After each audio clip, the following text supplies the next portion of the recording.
There is no truth in the rumours that it's going to cost students £9,000 a year to log on to Facebook. And neither is there any truth in the rumour that Nick Clegg, the new SVP and man in charge of global affairs in Silicon Valley for Mr. Zuckerberg at Facebook, is going to form a coalition with MySpace and Bebo and call it To Facebook. There's no truth in any of these rumours, but there's lots of fun to be had.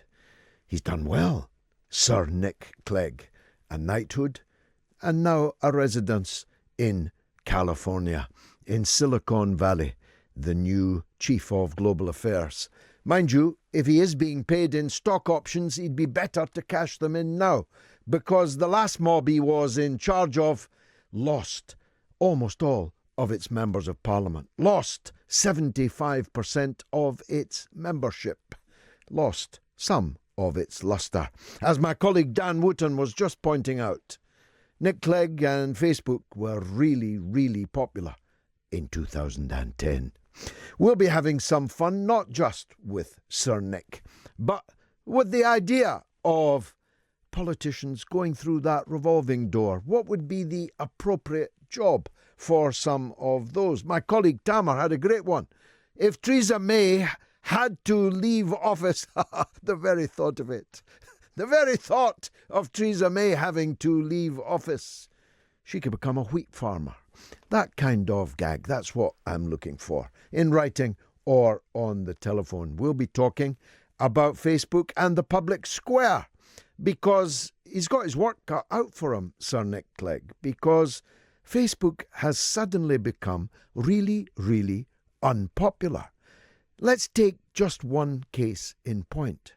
George Monbiot, the Guardian columnist, an insider, a part of the literary and journalistic establishment, had a video on YouTube that 1 million people had enjoyed, looking at Sir Christopher Columbus, pointing out the inconvenient truth that there were 100 million Native Americans when Columbus arrived, and just 200 years later, there were fewer than 1 million Native Americans alive.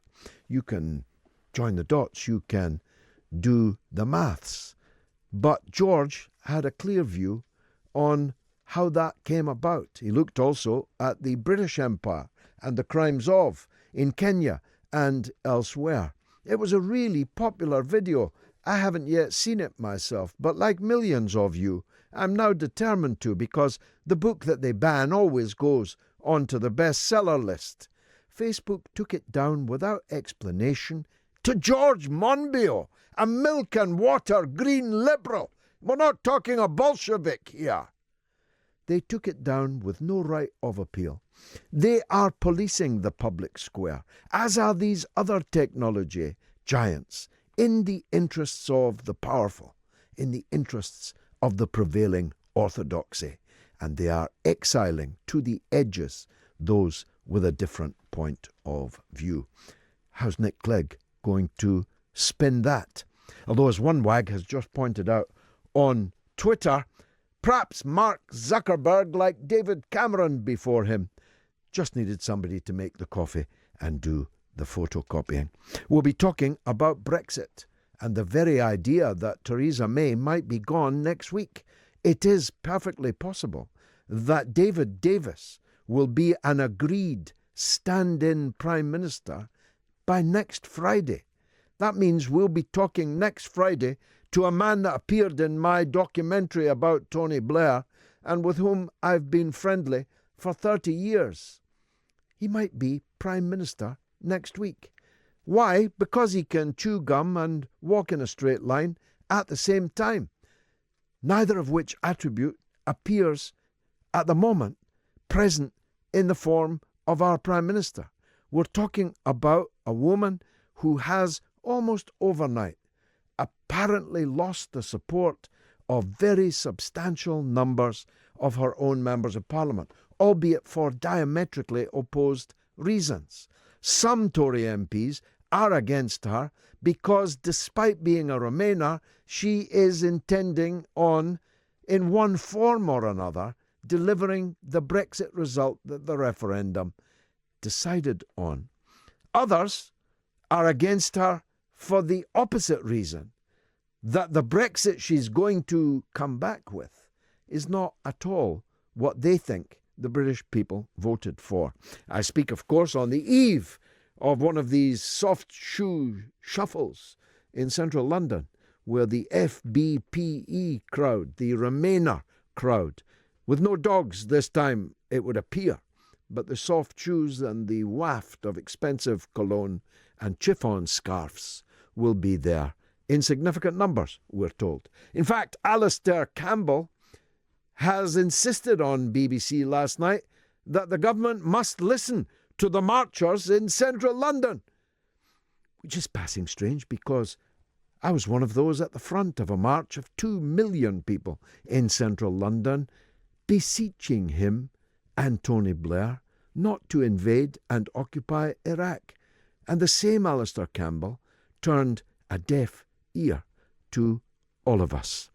On the subject of Alistair Campbell, in just half an hour before coming on this show, I conceived the idea of my next film, The Strange Death of David Kelly. And there's interest in it already from Netflix. And lots of you are queuing up to fund it. I promise you, Alistair, I will leave no stone unturned. We'll be talking also about crime in London.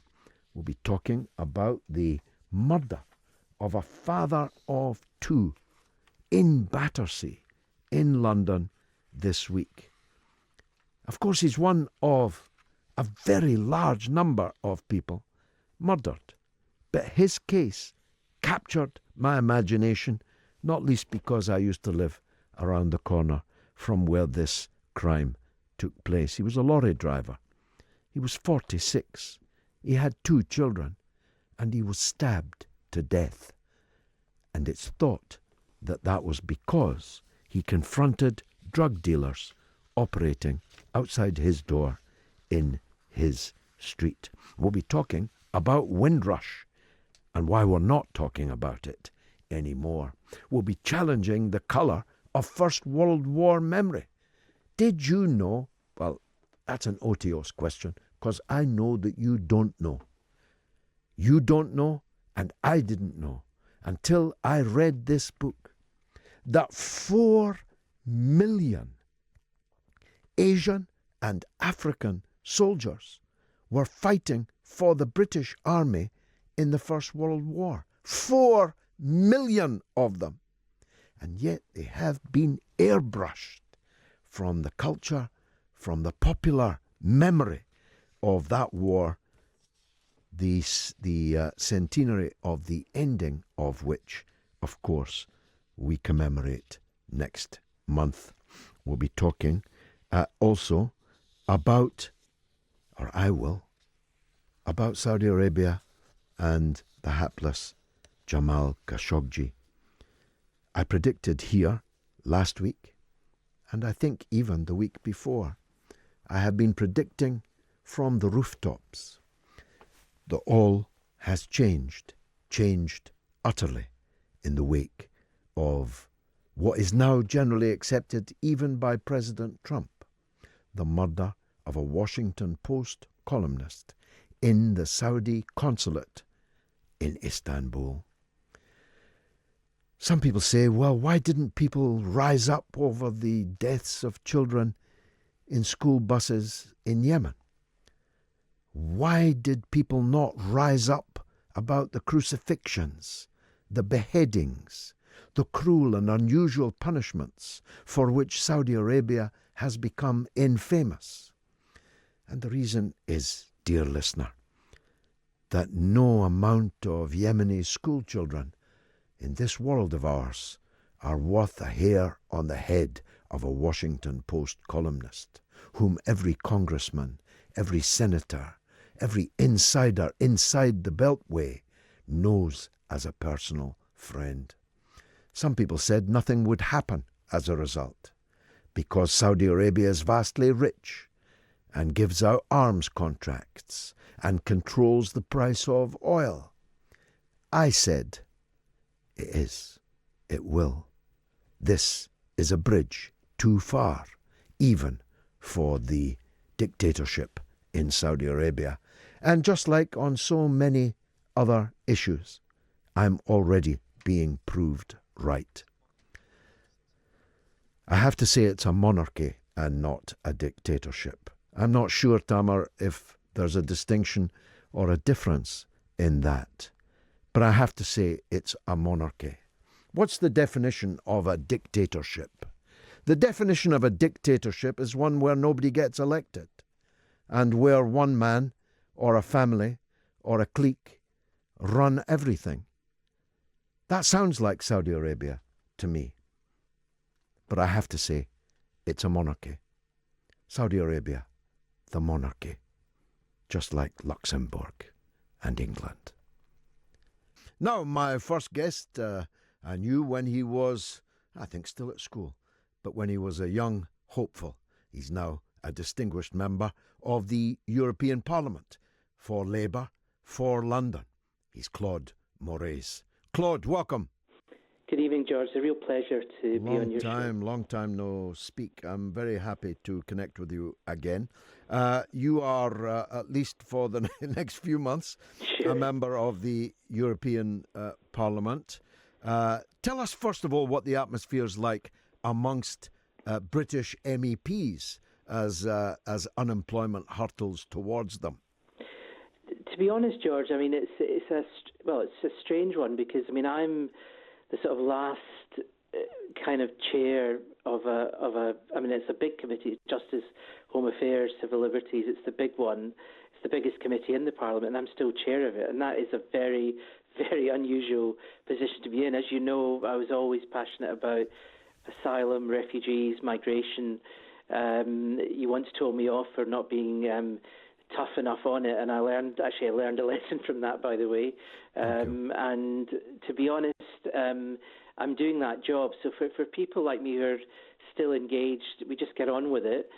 We've been allowed to get on with it. There's not been any hassles. There's a big UKIP contingent, of course, and that speaks for itself. They carry on doing what they do. The Conservatives, they've done quite well out of the European Parliament, allegedly. Yes. And that speaks for itself. I don't want to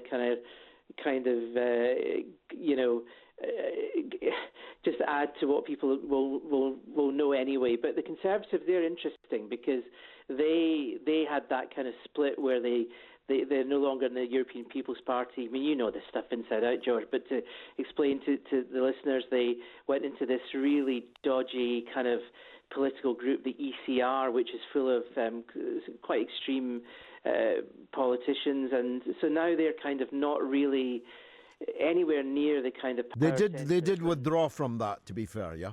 Yeah, they withdrew from that, and so in a way they kind of don't have much to say inside the Parliament itself, but of course they are a contingent of a government which is negotiating for us, so of course that is interesting.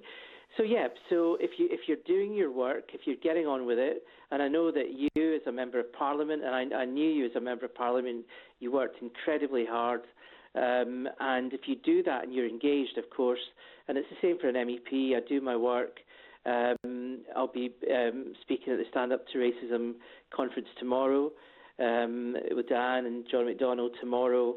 I carry on with my work, and but if you're not doing that, of course, yes, of course, it's the end, and that's. Is there a wee part of you, Claude, that still hopes, even at this 11th hour, that the gig might go on? No, absolutely not. And you know me, actually, and people might be confused about all of that, but I'm an Indian immigrant.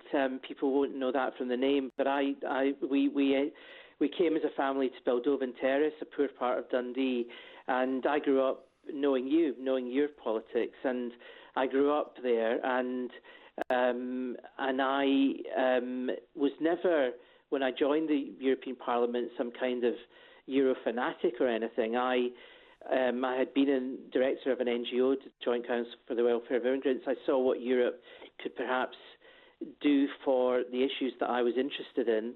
And in fact, we had a conversation where you actually warned me about the list system. And the list system that we had adopted kind of mitigated against being independent-minded, because you were always controlled by the party in a way. Yeah, and your place on the list is controlled by the party. Indeed, and I was always quite top of the list. I mean, I was reasonably okay in London, but the problem with it was that you were restricted in many ways, and so there's no part of me that is kind of wistful or anything like that. Although, Claude, it could happen. By the way, we're talking about Windrush later in the show, and we're also talking about how the Indian, as it was, undivided Indian contingent of millions have been airbrushed out of the history of the First World War. So that makes me deeply angry. My grandfather, and you know this about me and my family, George, but my grandfather was in the Quit India movement. He was imprisoned by the British. He never spoke English after that. He never spoke English to us as kids when we visited India for that reason. So that's burned on my consciousness, and that's my background. I have relatives who were in the Congress Party. We're always involved in that part of politics, the left politics. Well, you've done them proud, Claude. But let me just say this: you are not pining for this gig to continue, but it is possible, isn't it, that it will? Sure. And let me just and let me not. Let me be fair to your programme and to wear this kind of sense of somebody sort of setting off fireworks somewhere in Well, we'll hope it's London. fireworks. Sorry about that. Yes. Let me be fair to the programme, to listeners. Of course, there's a contingent of people who believe that somehow, there may be a referendum and so on. Now, the issue there, George, what I'm seeing, and if I come onto your programme, I'm going to tell you what I really see in the European Union. I met with Barnier this week because I do the citizens' rights, the rights of the 3 million. That's part of what I do as chair of this particular committee. So that's what I'm working on. So I saw him this week. I see the negotiators. So I think that what has happened essentially is that a deal has been on the table for quite a while. This is what I think. And I think that the big political issue really is the European Union kind of choreographing with the British government over what they know is the big issue. And you know this because you've been in the Commons and you understand this, is, how does this go through the House of Commons, which is the issue. And the House of Commons is the complicated bit of this, because MPs will be voting in different ways on the deal, depending on many different factors. Including who the Speaker is. Indeed, absolutely. On whether they're in Leave constituencies, and some of our London constituencies are very pro-Remain, and this feeds in, of course, to the second referendum argument. I mean, when Jeremy Corbyn at the conference said, look, if they say yes to a customs union, yes to single market solution, of course we'll support the deal. This shows the tough dilemma for the Labour Party, because we would have negotiated differently from the beginning. Jeremy would have. But the problem is we are where we are now, and that means that I think that there is a deal of sorts on the table, but it's all about the House of Commons. And those MPs, as you know, probably more than anyone listening to this programme, will vote differently on different issues now. Some thinking perhaps that it would trigger another referendum. Some thinking that no deal is a good thing. I mean, I'm absolutely against that. But because I think. But there's a paradox, Claude, because those most in favour of having another referendum, hoping to change the result, are paradoxically the most likely to vote down any deal, because Absolutely. the best chance of getting another referendum is if Britain crashes out with no deal. You put your finger on it, George, and that's why I said that the House of Commons, and you were there, you know it, you understand it. This is the kind of problem we have. Some people who would perhaps vote to crash, to get out, to vote for the no-deal scenario, are those who may feel that they may lead, of course, to another referendum. Some people, of course, voting for no deal believe in a no deal. They believe in the kind of WTO. The WTO route, exactly. yes. So now you've got these extraordinary situation of these coalition of whatever you would call it, the opposites. And the problem there for the EU side, of course, is that their red lines haven't really moved much. You know, this is the whole kind of Barnier approach, the kind of, if you like, what you heard from Macron a couple of months ago, which is basically, you know, we want to keep the integrity of the single market. Leaving is a bad thing anyway, and we're not moving our red lines. But now what they are worried about is not the deal that they've placed on the table. They think leaving is a bad thing overall, and that there's no such thing as a really good deal anyway. But what they're worried about is that they now want to seal the deal. They do want this to finish. That's the total impression I've got. I was in Poland a couple of weeks ago. I got the impression from them as well. So it's not just your Western European countries. This is what they want now, but they're worried that the House of Commons may not deliver that for various reasons. And then where would they be? Yeah, there are a number of new, or one at least, and quite a big one, shark in the water. In Italy, isn't there? Italy has a highly Eurosceptic government now. Indeed, yes. It has tabled a budget which is unacceptable to the EU. A crisis over that might well trigger a referendum in Italy, which is a very big economy, only a little less big than us.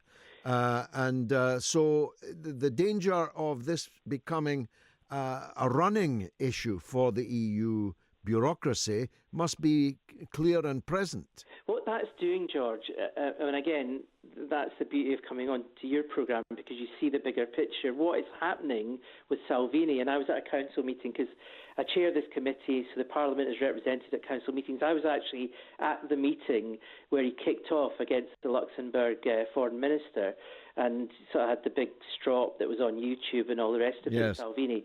And I was just a few metres away from him at that meeting, and I can tell you about the Italians that one of the reasons the EU does want a deal is it wants to get on with the rule of law issues. It wants to get on with dealing with the issues of Hungary and Poland, this Article 7 issue. It wants to get on with what is now a big country, Italy, because these issues with Hungary and Poland, at the end of the day, Poland is a big country, but Italy's the big country where you've got that instability. Like you say, the budget now, which will not go according to EU rules, and Salvini wanting to be Prime Minister ultimately, and that is a track that he is really moving very much on. I think that will, that's now in sight. So because of that, and by the way, you've got countries like Denmark, Finland now paying, with Britain coming out, paying 40% more in budget contributions. So this is what they want to concentrate on, solving these issues. So they want to kind of staunch the flow, really. They want to get the British deal off the table so that they can prevent the danger of anyone else following us. Absolutely. And then they're presented with our House of Commons. That's the one thing they can't read. That's the one thing, it's the fly in the ointment, because at the end of the day, it's that old Churchill thing, democracy is the worst form of governing anyone except for everything else that's been tried. And now they're meeting that. They're seeing that the House of Commons is very difficult to read because of all these different agendas that are going on. And that's the bit that they can't predict. And whether you like what the EU's done or not like what the EU's done, people would agree that the EU 27 have been pretty united and pretty tough on their negotiating side. But this is the bit that they can't figure out. Now, finally, have you given any thought to what you're going to do if we leave and you're out of a job? I've had a couple of offers. I'll share them with you privately, George. But, okay. But let me tell you, you would not be unproud of me. They'll be indecent. I would never be unproud of you. Unfortunately, the Facebook gig has just been filled by Nick Clegg. There might be others. You never know, Claude. Yeah, you couldn't make it up, could you, really? But okay, Paul. Yeah. Thanks very much for coming on the show. That's Claude Moraes, member of the European Parliament, talking about Brexit, what the mood is like in the European Commission, in the various European Union members that he has visited recently. But the key point, I think, that emerges from that interview is that nobody knows. And by the way, I know more than most, but I don't know what's going to happen now in the House of Commons. It is literally unreadable.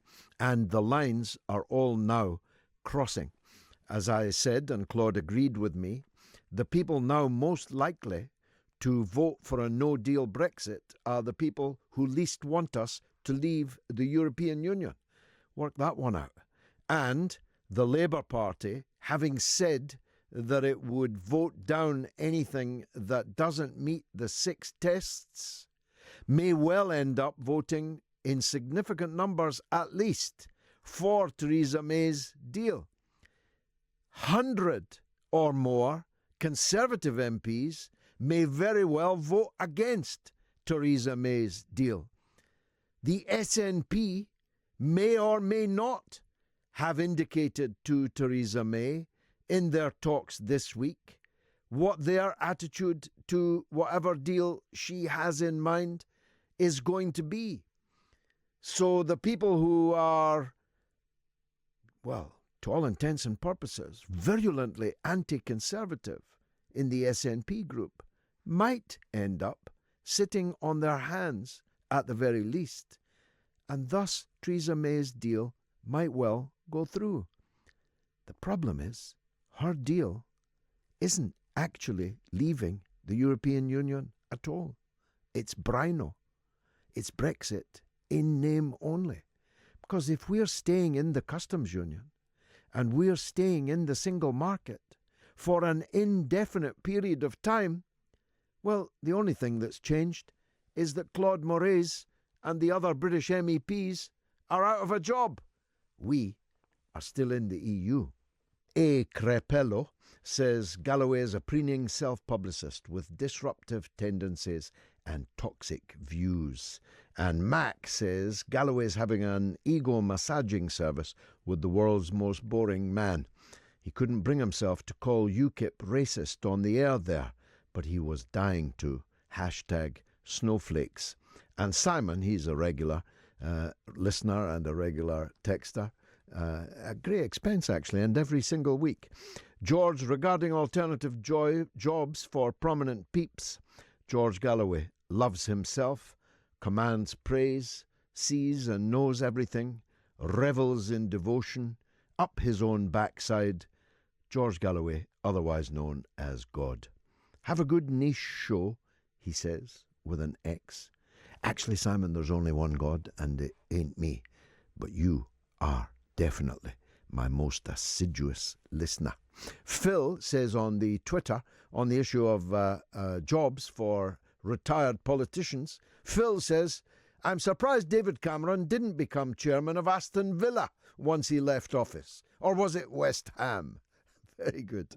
You'll recall that David couldn't remember the team that he'd supported all his life. And Peter says, after listening to Claude, as suggested 2 years ago, it's time to move the Queen to Balmoral, declare Manchester the new UK capital, and then lay siege to London. That's from Peter in Glasgow. And Tappy Lappy says, seriously, George, why would Facebook employ Nick Clegg? I don't get it. Has he got any talents? And Andrew says, if Jeremy Hunt leaves his position as Foreign Secretary, he could always get a job as a market trader in the East End of London. Andrew, he couldn't. Trust me, he wouldn't sell a single fish. Linda says, evening, George. Well, another one. Nick Clegg revolves off to America. Blair goes to greatly enrich himself. Now, Clegg, what is this deal with America? Rewards for doing what? That's Linda in Manchester. And Ryan says, here's one for you. Tony Blair could become a Teflon tape salesman, as no matter how much blood has been shed and how many Saudi millions he's received, nothing ever seems to stick to Tony. Well, not yet. Scouse Alarm, my old pal, says Campbell is a disaster for the Remainers. I've no doubt that him trying to stop Brexit has turned many Remainers into Leavers. Leavers should be delighted when he appears on TV or radio talking about Brexit. Well, I'm always delighted. Tony X, the protest board, what a clever man he is. He says, I understand and fully feel the outrage over the attention Jamal Khashoggi gets compared to the tens of thousands of Yemeni people. But if he's the straw which breaks the House of Saud's camel's back, count me in. Now, Roger Graef is an OBE. He's a filmmaker of distinction, but not a lot of people know this. He's also a criminologist by profession. So he has kindly agreed to talk with me about the situation of violent crime in London. But London is a microcosm in this, as in so many other things, of much of the rest of the country. Roger, thanks for joining us. Sure, George. Now, let me just run through the headlines. 157 homicides in London from April 2017 to March 2018, a 44% increase in 12 months. And 52 people were murdered in the capital in the first 100 days of 2018, of whom 11 were teenagers. There's been a 22% increase in the number of crimes committed by knives or sharp objects, and an 11% increase in crime by firearms. And the story I started out talking about this evening really grabbed me, Rog, because I lived around the corner from where this happened.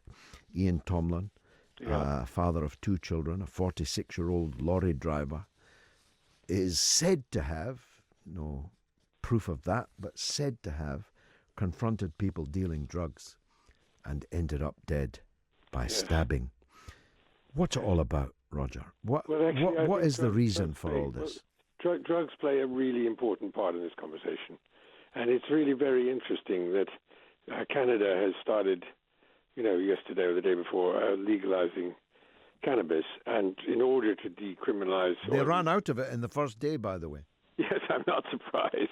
But actually the point is that there was a huge cannabis trade anyway, but all the ill-gotten gains went to crooks and the villains. And now now they'll go to businessmen. About this, actually, George, about the rise in violent crime, especially in Boston and in Dallas, Texas, and in San Francisco.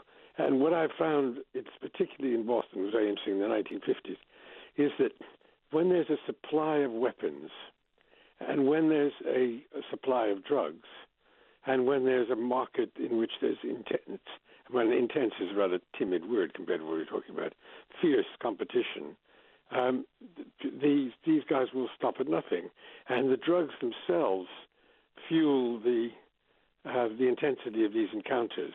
So what was maybe just a gang war, which is quite bad enough, all right, I can tell you, and then you add in the drug market, you've got an incentive, literally, to get rid of your opposition.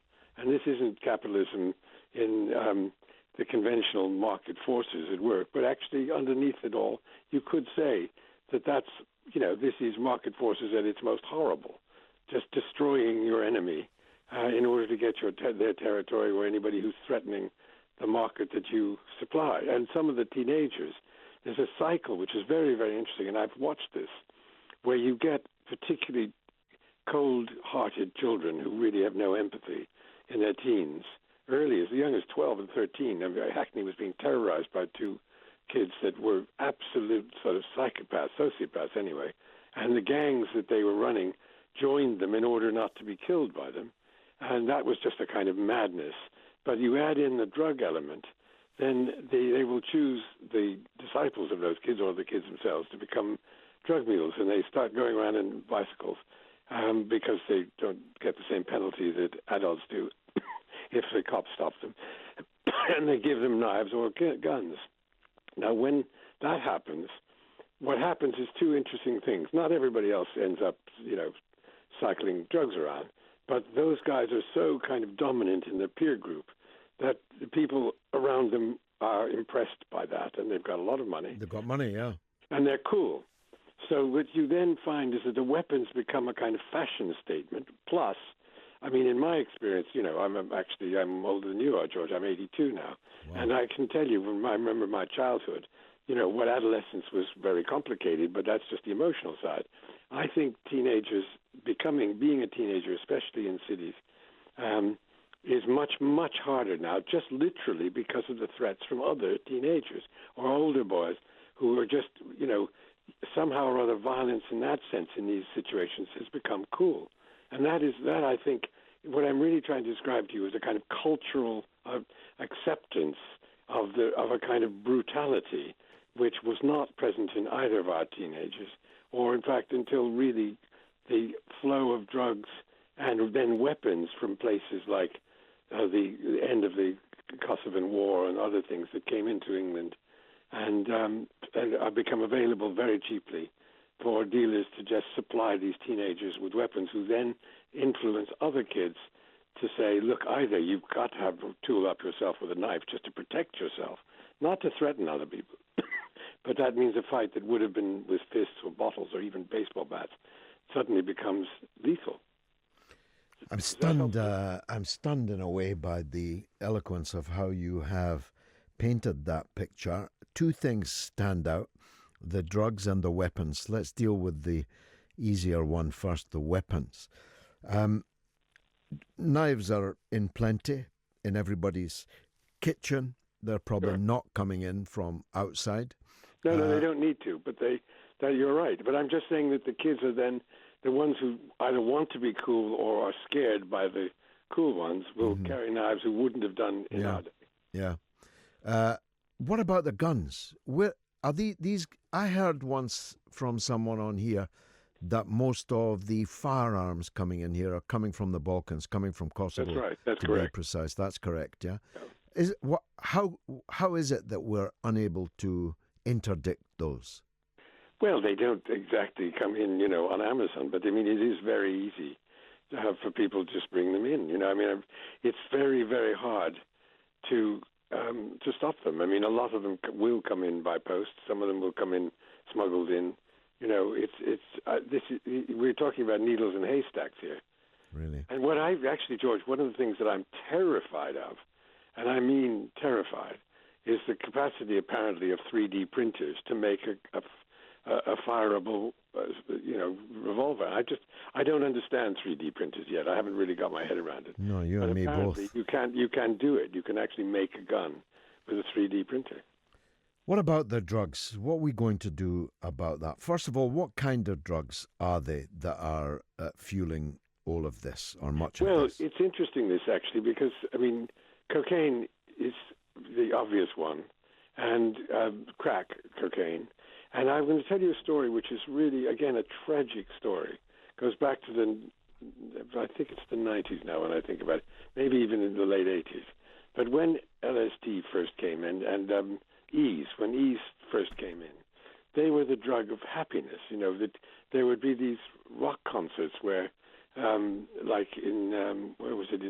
Anyway, it was in the Thames Valley. I know one of them, where people would leave their motorbikes unlocked. They'd leave their handbags around, and because the ease were making people so happy, they absolutely trusted each other, and there was no real crime and violence.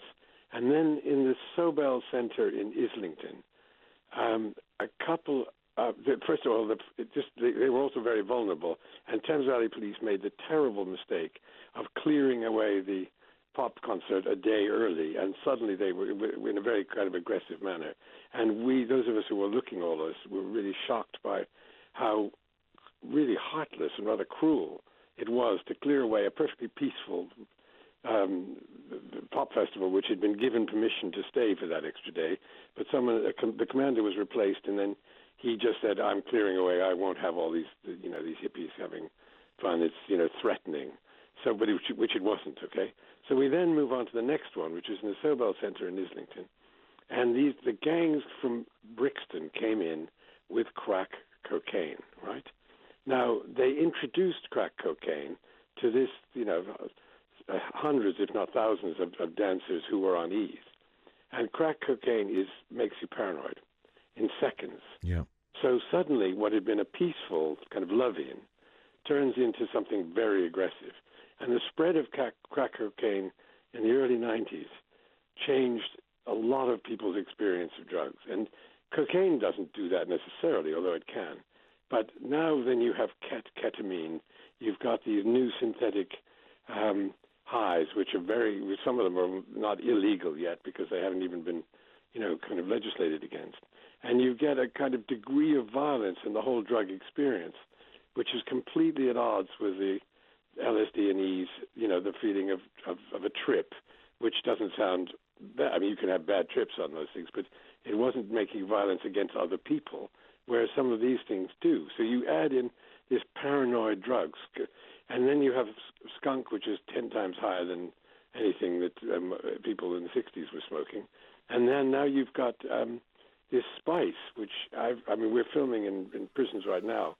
I've seen that up close and personal. The people just basically collapse under the weight of that, though the violence of those doing the selling and the rivals who want to do the selling is obviously a factor. That's right.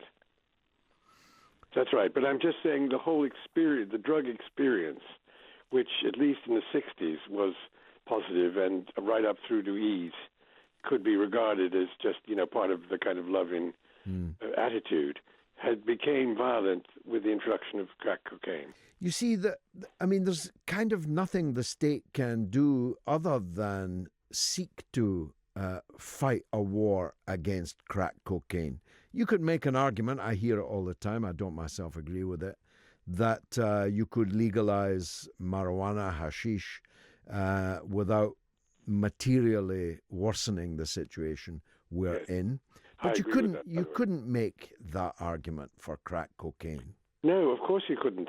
But the point is that there's this, it's a very complicated and slightly messy situation in criminological terms, but there is arguably the stronger marijuanas are a gateway drug to other things. But one of the kind of misunderstandings about drugs, George, which is actually slightly a pleasure to be able to say this on the radio, is that people think that a lot of property crime is fueled by the need to pay for drug habits. That is absolutely correct. But it isn't heroin. There are heroin addicts. You can get methadone and so on. Heroin's a downer. So people use heroin to come down from the crack and cocaine highs, right? So it's the crack and the cocaine that really drives that stuff. And heroin, if people don't go out on heroin to commit a burglary, they will go out and do that on crack. So it's the wrong drug that people are talking about. Well, the whole idea of getting involved in the market has to do with disruption, and we know from lots of examples around the world that the only way you can begin to attack markets is to deal with the opportunity to sell it, rather than there's attempts at bombing. So in short, you're with the Canadians. I am, because I'd like to see a sense in which we both know enough people who have gotten drunk and start beating up their wives. We know that domestic violence is fueled by alcohol. That's not that is a drug. That is a chemical drug, and somehow or other we've exempted it. And while and it's legalized and controlled and taxed. And the government makes a lot of money from the tax. And we send the purveyors to the House of Lords. I used to argue when I was a cigar smoker that nobody ever beat up their wife after a night on the cigars. Roger Graef of the Blandford Forum, thank you very much indeed for joining us on the mother of all talk shows. Now, David Matthews is the author of Voices of the Windrush Generation. Some of you have already forgotten what Windrush is all about. The Windrush was the ship that arrived with the first of what we then called West Indian people from the Caribbean, the former British colonies, on which our country over a century and a half had grown exceedingly rich, especially those at the top of our society. It is impossible to tell the story without telling how these people came to be in the Caribbean in the first place. I know that there's a legion of people, and you're probably already reaching for your texts now, who don't like me to talk about this. These people who came here on the Windrush had been taken there as slaves by us. And London and Glasgow and Bristol and Liverpool and elsewhere had become exceedingly rich on the trade. It is the most shameful mark on our national history. And I was in Liverpool recently and again went to the Museum of Slavery, which again I applaud the authorities in Liverpool for hosting. It is not a sobering but a deeply depressing experience, but one you simply must put yourself through. We took people in the holds of ships, in their hundreds, throwing the dead overboard on the way, in manacles, to work them like beasts in the fields of the Caribbean, harvesting cotton, harvesting coffee, harvesting crops which our people owned. And those people begat others who begat others, and by the time of the Windrush's arrival here, more than half a century ago, the children of the children of the children of the children that we had taken there in slaves were coming here. Just to add to the piquancy of that, they were coming here because they were asked to come here by us, by our government. And guess what? Guess who the minister was that toured the Caribbean islands, asking the people to come here to work in our transport industry, to become bus drivers, above all to work in our National Health Service, to become the staff who would become familiar over the next half century to work here in the National Health Service. But the health minister at the time, one J. Enoch Powell. So these people didn't wake up one day and say, let's catch the Windrush. Let's catch the Windrush to Blighty, to the mother country. They were asked to come to the mother country. Asked by us, having been in the Caribbean in the first place, because we took them there by force of arms as slaves. You would have thought that anyone who had a heart would regard our obligation to these people as more than absolute. One would have thought that anyone who had a heart or a scintilla of moral decency within them would consider that we owed these people justice, if not reparation, for their loss. They came here. Many of them came here. They added hugely to the gaiety of public life in Britain. Some of our most famous footballers, some of our most famous musicians, some of our famous politicians, some of our most famous doctors, some of our most famous cultural and creative people are the sons and daughters of that Windrush generation. And yet, far from feeling a moral obligation to them, far from seeking to make reparation to them, it turned out that successive British governments had been silently deporting them because they lacked paperwork. They lacked paperwork they had never been told they needed in the first place. Such a scandal was it that the British Home Secretary Amber Rudd, who I see wants her job back, had to resign as Home Secretary over the head of it. Theresa May, the former Home Secretary, is said to be ashamed of it. And yet, a scandal which ought to be as tall as the Shard has shrunk and been swept away under the carpet. David Matthews has compiled not just his own memoir, but the memoir of many voices of the Windrush generation. And I'm proud to showcase that book this evening on this radio station. Because if we forget, if we allow such a scandal to go so quietly into the good night of yesterday's news, then we have no honour left as a nation. We'll be talking in a few minutes to David Matthews, who has compiled Voices of the Windrush Generation. And I've just read the foreword, a very powerful and moving foreword by one of the very great Caribbean gentlemen, Sir Clive Lloyd, CBE. Very powerful and moving indeed. I need from you also suggestions as to appropriate post-power jobs. Imagine some of our best-known politicians going through the revolving door. What should they come out as? We had a suggestion that Theresa May might become a wheat farmer.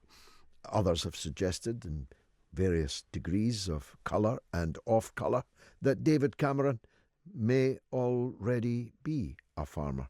Who knows? Nobody knows where David Cameron even is. Let me read a couple of the texts and tweets before we talk with David Matthews. This from Mark in Bournemouth, Brexit Battalion, we are Legion. George, May is dithering simply because if she made any deal with the EU this month, the DUP would vote down the budget, forcing her resignation. In my worthless opinion, the DUP should vote the budget down regardless. And Bob Justice says, George, jobs for politicos. Theresa May, hostage negotiation. Boris Johnson, TV remake of the Benny Hill show. Jeremy Hunt, Chinese gift shop. Gavin Williamson, the SAS. Chuka Umona, a jelly deal stall. And Alistair Campbell, a centrifuge factory. Now, David Matthews, celebrated author and journalist and compiler of this new work, Voices of the Windrush Generation, joins us now. David, thank you very much for coming on the show. Thank you for having me, George. The question I pose is, why are we not talking about this anymore? That's a very good question. I think in some ways what happened when the furore over this total scandal kicked up earlier this year, and bear in mind, as you well know, this has been going on for years, so it's not really successive news in governments. that sense. Yeah, exactly.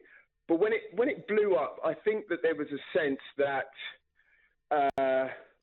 after it seemed like the dust was settling, in terms of us coming to terms with the problem and facing it. What seemed to happen was that this generation of hard-working, stoical people, of which my parents were part, who had been ignored for so long, all of a sudden moved into this kind of weird sort of British institution, good immigrant sort of kind of characterization. Mm-hmm. It was almost like we thought, oh, right, okay, we've had a bit of a celebration at Westminster Abbey. The Prime Minister had a few words. We lost our Home Secretary over it. Job done. Let's sort of move on. Yeah. I think that's what's I think in some ways that's what's happened. But there are reasons why that's not good enough. Some of them tangible, some of them intangible. The tangible are that justice has not been secured for those who suffered injustice in this scandal. And the intangible is the ongoing necessity of demanding respect for people who have been treated so shabbily with so little justification. Yeah, I think I couldn't agree with you more. Sadly, both my parents have passed away. My mum died, in fact, earlier this year. They came here in 1962. They, of course, wound up spending more time working, living, rearing a family and committing themselves to this country than they did in their homeland. And I feel in some ways, that, and of course it was one of the many motivations for doing the book in the first place, that, that I felt the need to pay sort of homage, if you like, to them, because as you've just pointed out, tens of thousands and hundreds of thousands of people that now constitute this wider, Windrush community in this country, of which I sort of now include myself, have not been given the respect that they or we are due. And quite frankly, the treatment of those that have really seen the worst of what the Home Office or the state can mete out has been absolutely deplorable. Tell us about the book.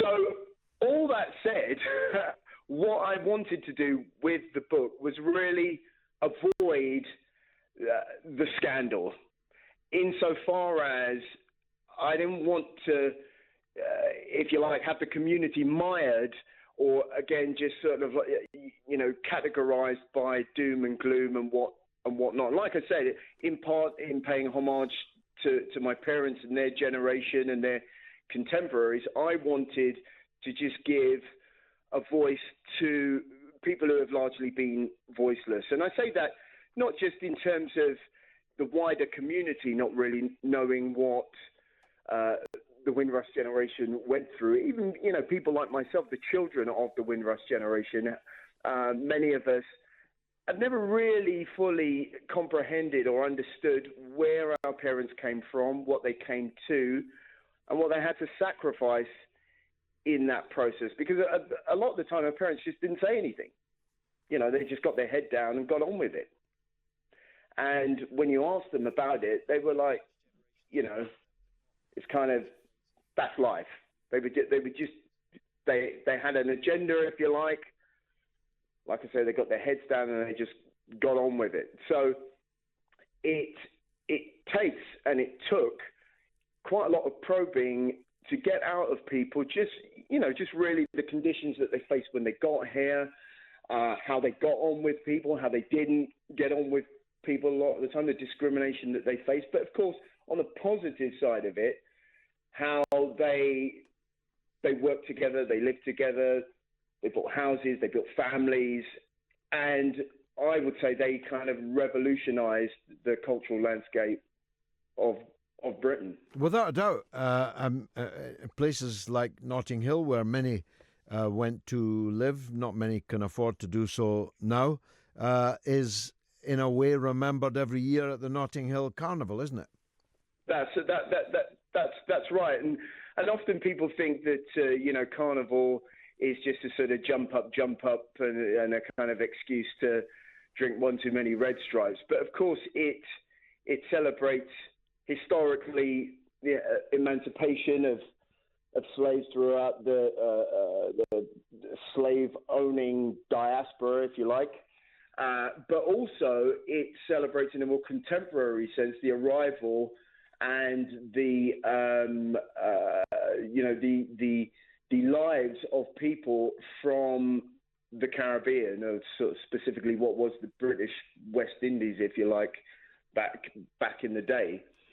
And I think that for all of its, for all the criticism that Carnival gets, if you think about it, if you sort of take all the kind of, the surface sort of side of it, the party bit, if you put that to one side for a moment, what it actually celebrates and recognises is really a tremendous tale of triumph over adversity, really. And I think that, regardless of what people say about Carnival, I'm a massive supporter of it. What would you say are the main problems, specific problems, because everybody's got problems, of the children now of the Windrush generation and even their children in Britain today?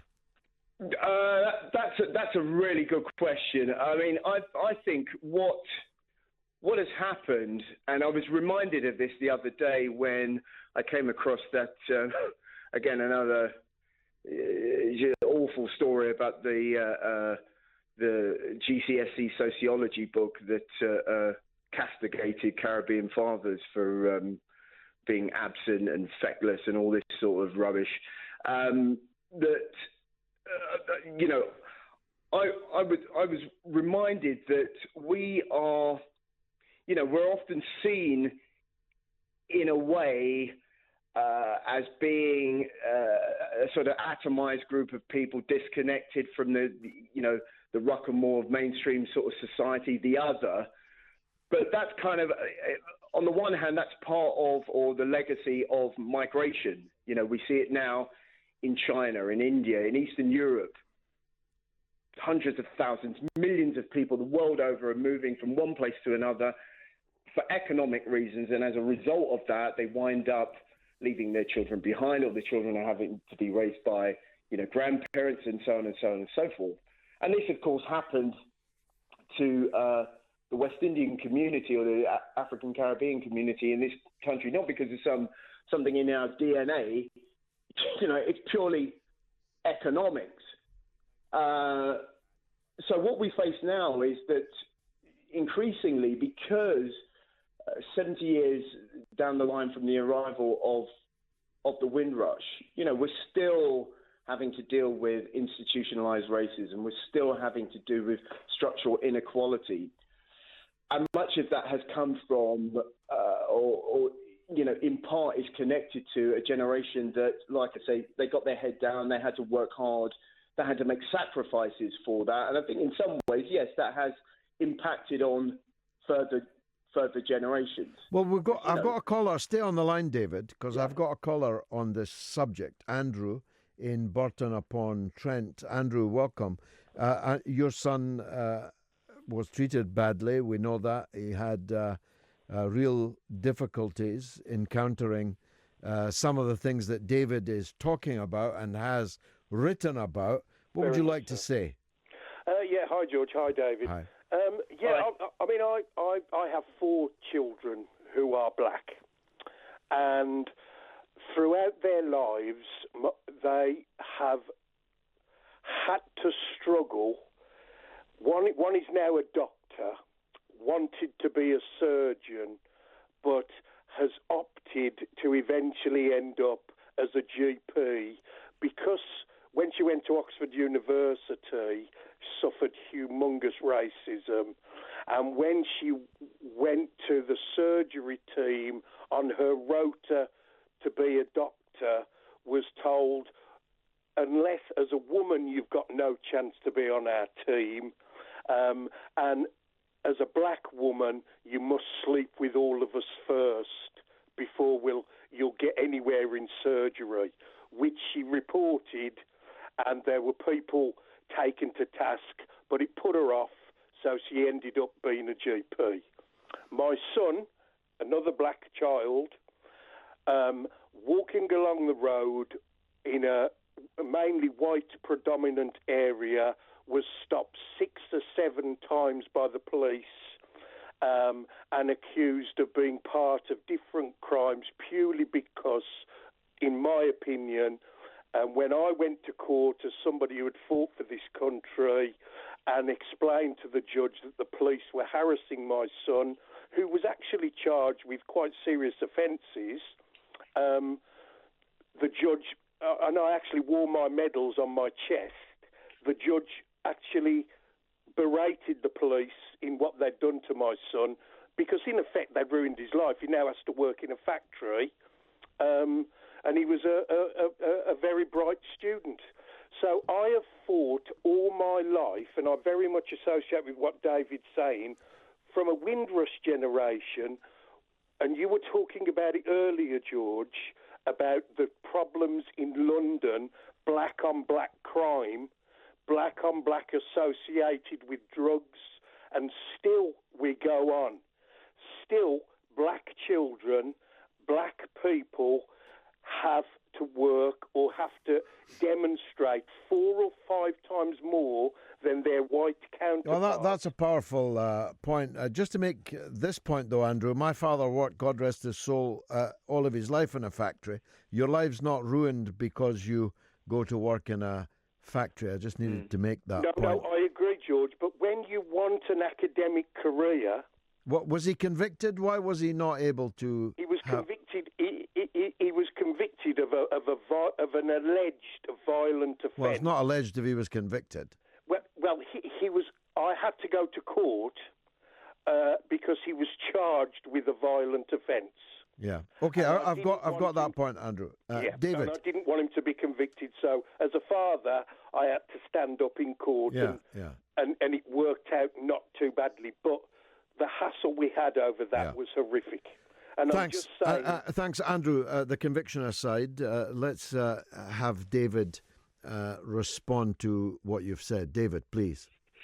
Yeah, clearly there is a problem in cities like, big cities in this country to do with the disenfranchisement that not, I wouldn't say, most, but a significant minority, if you like, of particularly young black people that is connected to, as we've discussed already, structural inequality, but also their own, if you like, their own trauma. I speak to a lot of young people who are living very sort of challenging lives, and they talk about PTSD. They talk about the trauma of seeing friends and relatives seriously assaulted, or murdered.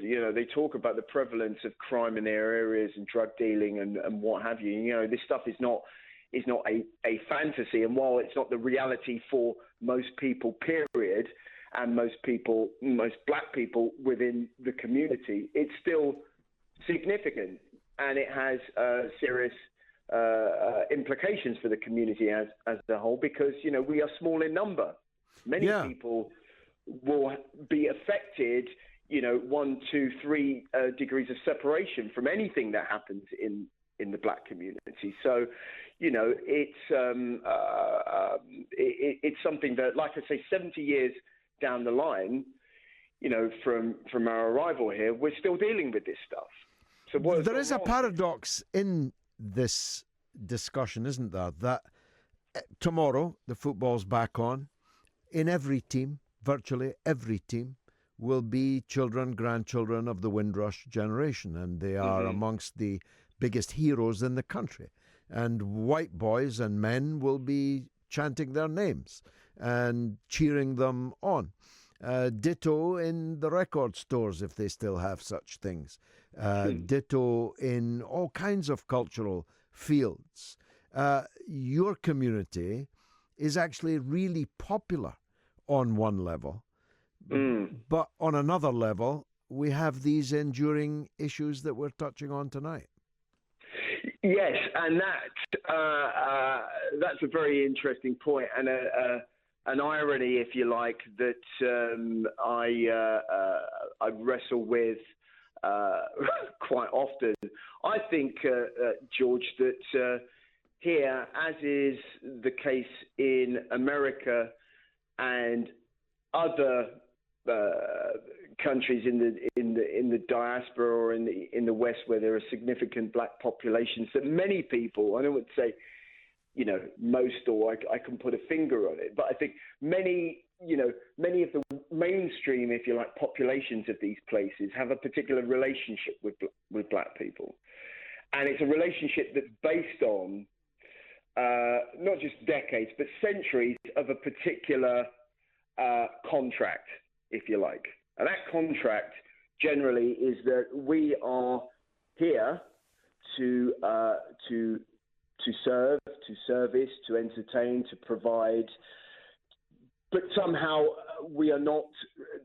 I hate to say this. I still think in the minds of a lot of people subconsciously there is an inequality in their, in their subconsciousness that they have viewed through media, politics, and like I say, just eons of the relationship based on a kind of almost like a master and servant. I hate to say that, but I think that is the case in some ways. So people will quite happily put the shirt on, or they'll listen to the music. They'll even go on holiday to the Caribbean or Africa or wherever. But do they really want to form deep and meaningful relationships with the other? Do they want to kind of take on board the struggles that those people face and the inequalities that they face in the way that they would take on struggles and inequalities within their own communities? And I've got to say that a lot of the time they don't. So it's a transaction. Yes, there's a hell of a lot of popularity of global black culture, if you like, but it's something that's bought by people. It's there's a commodification, of culture there, and that's quite sad, because you would think that through music, through football, through all the obvious things, as you say, the children of the Windrush generation in this country certainly, often prevail in, that would have over time given rise to some more deep and meaningful relationships between people across cultures, but sadly, that's not always the case. Well, that's quite a challenging answer. I wish we had time to delve into it more. Just a final point, David. I don't share this view myself as a supporter of Brexit, but there will be people who believe that Britain leaving the European Union is going to make pre-existing problems worse, even though actually there's quite a lot of racism in Europe. Yeah, that's wow. That's something to mull over. I mean, I put in my but lay my cards on the table. I voted to remain. However, as you've just indicated, I sort of look over my shoulder at what's happening in in continental Europe and think, oh well, Well, maybe. I've got to tell you, David, I've said all my life. Better off disconnected. Well, I've said all my life, if you think England's racist, you've never lived in France. Right. Yeah. I mean, and I've got to say, for all of the problems that we face in this country, and for all that, all of the problems that we've seen with the Windrush generation, I think that, we at least have in this country the ability to sort of communicate with each other on a level that moves us forwards incrementally, whereas look at other countries and the world over, and you can see they're going backwards in terms of the sort of stuff that we're talking about. Where can we get the book, David? Right, so the book Voices of the Windrush Generation, it is available from all the usual suspects: Waterstones, Amazon. Who's the publisher? Smith. And the publisher is 535, which is an imprint of Bonnet. Excellent. David Matthews, Voices of the Windrush Generation. Definitely worth picking up. Thank you very much indeed for joining us. Let me do just a couple of tweets on the subject. Jason Lexit, CPB Morning Star, says Windrush scandal exposes the hypocrisy behind the EU's so-called freedom of movement.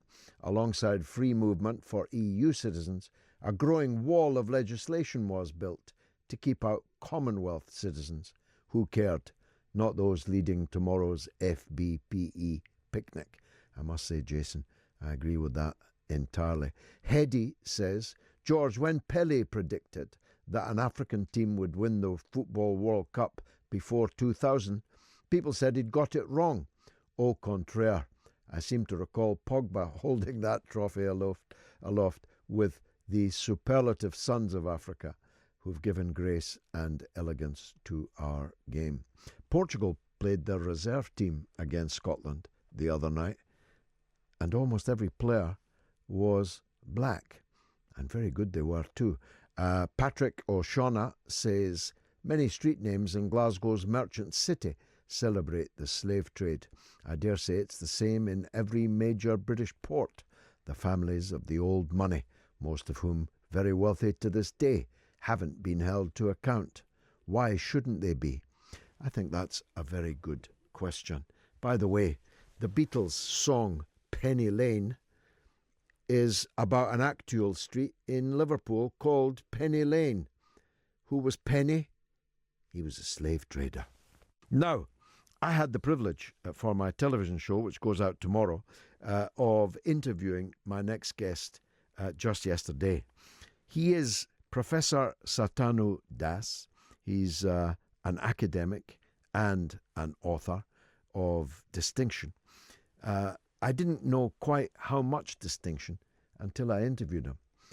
He has written a book called Challenging the Colour of First World War Memory. And it's not called that, actually. That's the subject of the book. He'll tell us the actual title in just a minute. But as I said at the beginning of the show, the contribution in the First World War and in the Second World War of British Commonwealth citizens in their millions. The number he gave, that I gave you, 4 million black and Asian soldiers in the British Armed Forces in the First World War. Have you ever seen them represented? You ever seen them in a movie? You ever seen them in the pictures, compendiums during this last 4 years that we've been commemorating the centenary of the First World War? Very, very rarely. And I'm lucky.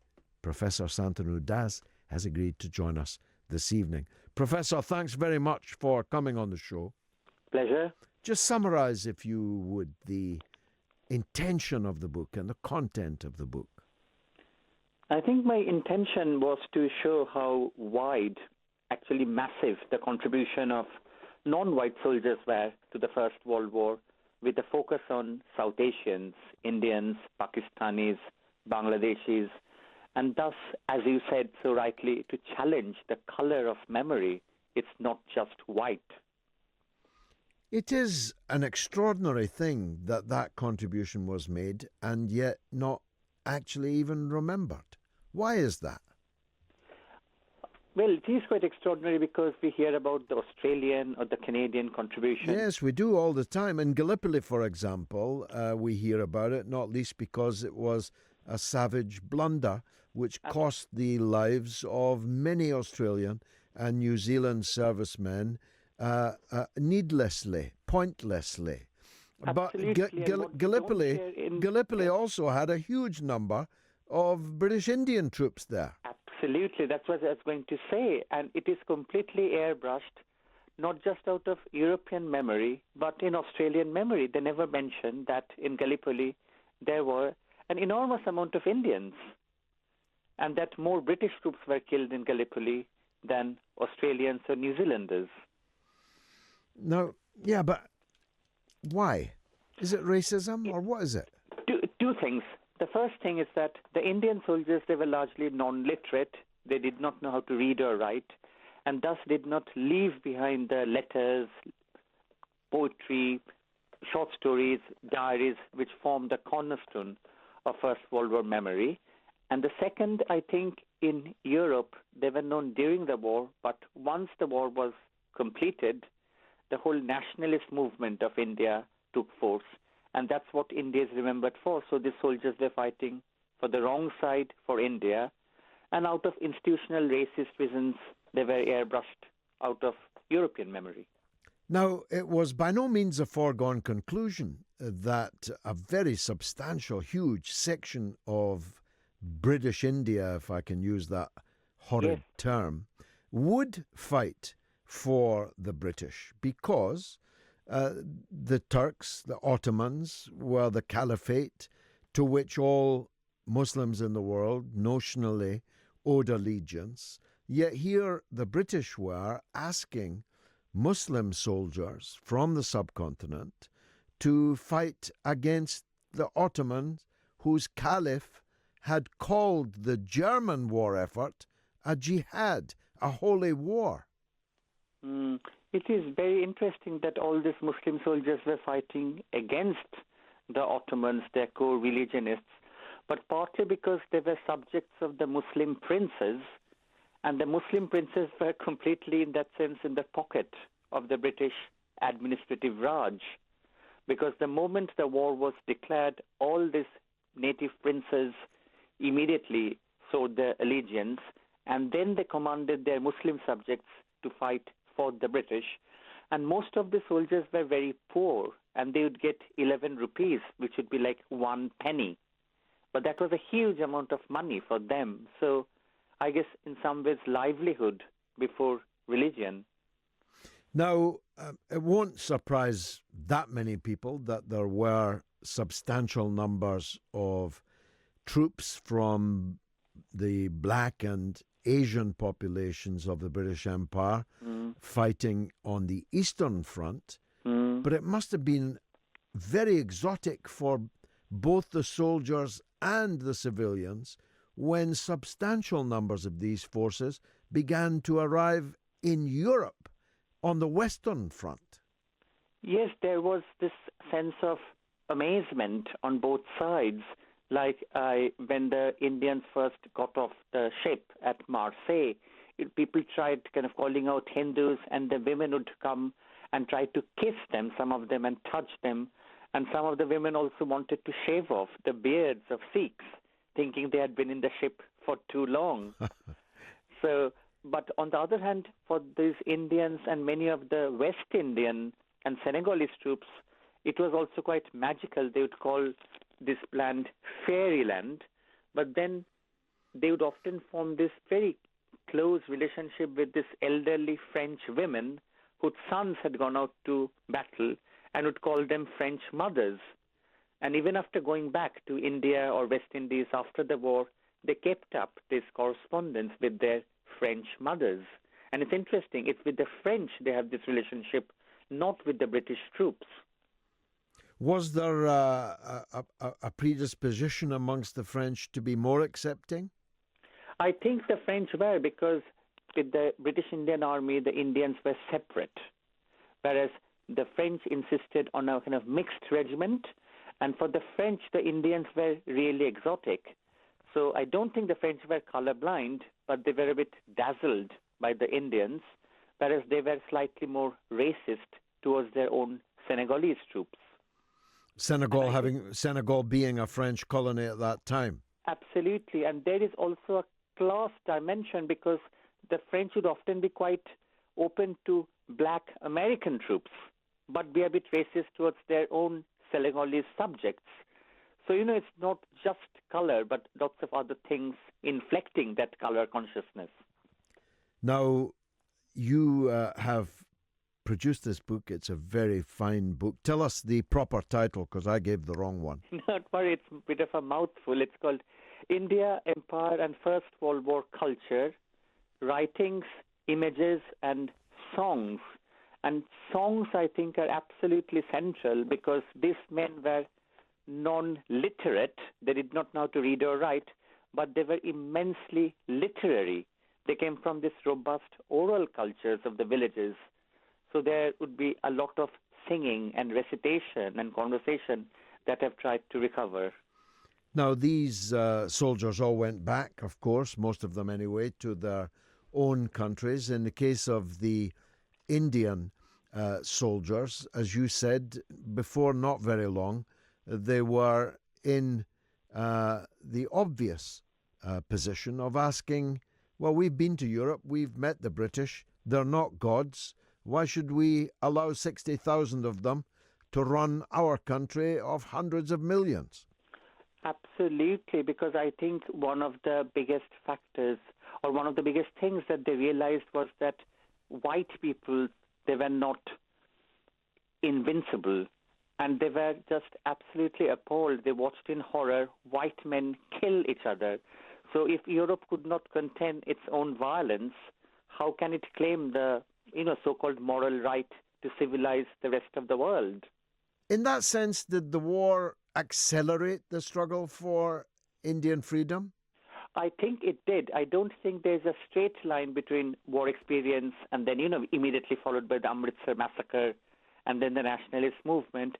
But it definitely was the beginning of the end, because people started challenging this sense of, assumed superiority of the white races, because they'd seen them behave like barbarians, as Sigmund Freud said, on the battlefield. Just finally, for the listeners who are not familiar with the Amritsar massacre, would you describe it? Amritsar massacre, it happens in 1919, where General Dar of Punjab, he opens fire on this peaceful demonstration of people, several thousand people in a walled garden, and 400 were killed immediately and over 1,000 died. And it was perhaps one of the most atrocious acts of colonial brutality in the whole history of British India. And this 1 year after the end of a war in which millions of Indians had been fighting on the British side. Absolutely. So instead of independence, it gets Amritsar massacre. Extraordinary. How is your book being received, Professor? I've now interviewed you twice. Is there much other interest? Yes, I got quite a sensationalist sending in the Daily Telegraph, all places, saying that apparently about Kipling. And I think in the Guardian, I'm much more hopeful. The Guardian, Ian Jack is reviewing it for the Guardian. And it is getting quite a bit of attention, so I'm quite happy, because, I think this whole non-white contribution absolutely should be known in the final year of the 4 years of commemoration. Well, to say the very least, thank you, Professor Santanu Das, whose book on recovering the memory of colour in the story of the First World War is a very, very important one. Time for a couple of written pieces. George, we should have got Donald J. Trump to negotiate Brexit for us. We would have been out the very next day, and he would have still hit the EU with numerous tariffs for their insolence and fired a few Tomahawk missiles into Brussels for good measure, probably with the words "from a duly elected president" written on the side of them, knowing how the Donald operates, thus teaching the unelected bureaucrats, technocrats, a valuable lesson. Then we could get him to sort out the scallops fishing problem, while telling him he doesn't need to be quite so diplomatic when it comes to dealing with the French. Loving the show, George. All the best. Mark in Lowestoft. And David Leviscont, one of my most clever correspondents, says, gee, a lot of people say that corporations don't care, but however, they do care immensely. Unfortunate for us, though, they just care for money, not people. Money has become more important than people. Welcome to the pit of misery. Dilly dilly, he points out. John says, to solve the Brexit Irish border, will the DUP Tory party offer the North of Ireland people a binding vote on joining with the rest of Ireland? So why is the Irish government still not in session at this difficult time? And John goes on, cuts to public services include community integration, social housing, police cuts, which results in, per 530 people, one member of the police. What can go wrong? Well, the second hour has flown by, but the good news is there's a third hour still to come. This is the mother of all talk shows, and it's a two-way street. If you disagree with me or anything you've heard from others on here, don't be shy to be in touch. We're talking about Brexit, what's going to happen. I started the show by telling you that my sources at Westminster have a strong indication that the Prime Minister's days are numbered in days, but that there will not be an election in the Conservative Party for her successor, that there will be an agreement amongst all the putative Prime Ministers, all the putative leaders of the Conservative Party, that the former Brexit Secretary, David Davis, will be, as it were, an interim Prime Minister to finish the Brexit job, and then at some later stage will make way. I say, with a knowledge of previous times when people have been interim but didn't necessarily agree with that title themselves. What do you think of how the Brexit imbroglio is rolling out? What do you think about Windrush? What do you think about the various issues we've been discussing tonight? 0344 499 1000. Let's hear first from Julian in Henley. Julian, welcome. Hello, George. I'm not in Henley anymore. I was last week. I move around. All right, that's all right. Here. That's I'm all with right. Okay, mate. A good friend of mine who's sadly passed away now was a Jordanian man who served in the British Army. And many Jordanians did. In fact, the author, Julian, was telling me yesterday when I spoke with him that there was a hierarchy of martial races. So, for example, Sikhs were regarded as real potential frontline soldiers of the highest rank. Jordanians would have been equally, I think, whereas Hindus, for example, were in the British Army, but they weren't actually allowed to fight because of this hierarchical, racialized approach to the military at that time. So, yes, Jordanian, yes, go on. Well, yes, and this dear friend, I knew him as Abu Omar because he was the father of my best friend in school, Omar, and he served on the Allenby Bridge, and probably in the later years regretted it when he realised that Jordan was a buffer state for Israel, and he served in the British Army later in Sandhurst, and he showed me some of his pictures. Almost every military officer in the Arab world was trained at Sandhurst. Yeah. Well, he showed what stuck with me and what resounded when you mentioned the hierarchy and the colourism. He showed me his military pictures when they were all stood together, and he was on the back row, and there were several other officers, black officers, probably from different parts of Africa. And I said, why are they putting all the black and brown guys at the back of the picture? And he said, well, they put us at the back in the picture, but if there's a war, they would send us to the front. Very good line. Always remember that. Thank you, George. Thank you, Julian. Nice to hear from you again. Let's go to the legend. That is Norma in Bristol. Norma, I good always evening. laugh, George, don't I? I've got two contrary points, actually, to make to you. It's about black history. Yeah. And one's good and one's bad. Just bear with me, my breathing's a bit funny. Jeremy Corbyn came to Bristol last week because we've got the Black History Month, and he visited our local, it's called Ujima, it's a local radio station which celebrates black culture, and my son has a regular slot on it with a very lovely lady. So you're not the only radio star in the family. No, he's quite good. How excellent is that? Well, I know where he got it from. But the thing is, it was lovely, and they had photographs in the paper, etc. But this is the bad. Tonight, in the local newspaper, we've been changing the name of the Colston Hall, which is our big music venue, is being changed because there's a lot of work being done, and they want to name change it. Now, I'm only quoting very quickly, not very much, but it's a short letter, and it says, when are we going to lay to rest this nonsense about changing the name of the Colston Hall? Edward Colston was a great benefactor to our city, and these events happened well over 400 years ago. If you feel ashamed at what went on then, keep it to yourself. Don't plaster it all over the papers.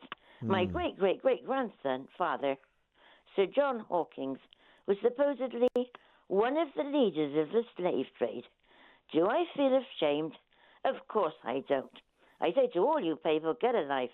There are far worse things going on in our city. Well, you're more likely to take that view if you're the great-great-great-grandchild of a slave trader than you are if you're the great-great-great-grandchild of a slave, aren't you? Well, yeah, but it's a horrible letter. Yes. And by the way, I haven't seen it yet, but there will be people already getting in touch, he said euphemistically, to argue that they were not responsible for slavery, so why should they be involved in any special pleading? And that's a common view amongst many people in Britain. So the sense of shame is not shared by everyone. It's felt by me. I think I told you on a previous visit that I made to the Museum of Slavery in Liverpool. I was sitting down, gobsmacked, dumbstruck, reading a tablet on the wall about the plight of the slaves that had been brought through Liverpool. And sitting on the bench with me was a young black girl from where, I don't know. But she looked at me and I looked at her, and I actually didn't know what to say. She was not a slave, and I was not a slaver. But if you ask me if I felt a sense of shame, being white, sitting on a bench with her, being black, I did. I really did, Norma. Well, yeah, no, Truth. And just quickly, we've got a big statue of Edward Colston in the middle of the centre, and some people want it removed. I would quite like it to be removed to the museum to say this is Edward Colston and give the history in our local museum, the M Shed. But people do not want that taken away. Why should we revere this man? He did give a lot of money to Bristol, but don't revere him and keep him there. Do you know what I mean? I do indeed know what you mean, Norma. I'm with you. 0344 499 1000. If you're not with Norma and not with me on that subject, I want to hear from you. In fact, we'll prioritise your call. 0344 499 1000. Jem has tweeted, once the UK leaves the EU and thrives, there'll be a stampede of countries wanting out of the EU. The EU will fight ruthlessly and very dirty to stop that happening. And RIP hero Isam says, I returned from work and hurriedly switched on the mother of all talk shows, heard an egghead with the typical liberal argument saying that drugs should be decriminalised. I say never even decriminalise even cannabis if you love your kids. Multi-dimensional harms. That's from RIP hero Isam Zahreddin. And Asif says, the mother of all talk shows is providing fascinating discourse on historical and contemporary racial issues. I like to think that in the UK, celebration of black cultural and sporting heroes is not a transactional, subconscious master-slave role play like the author suggested.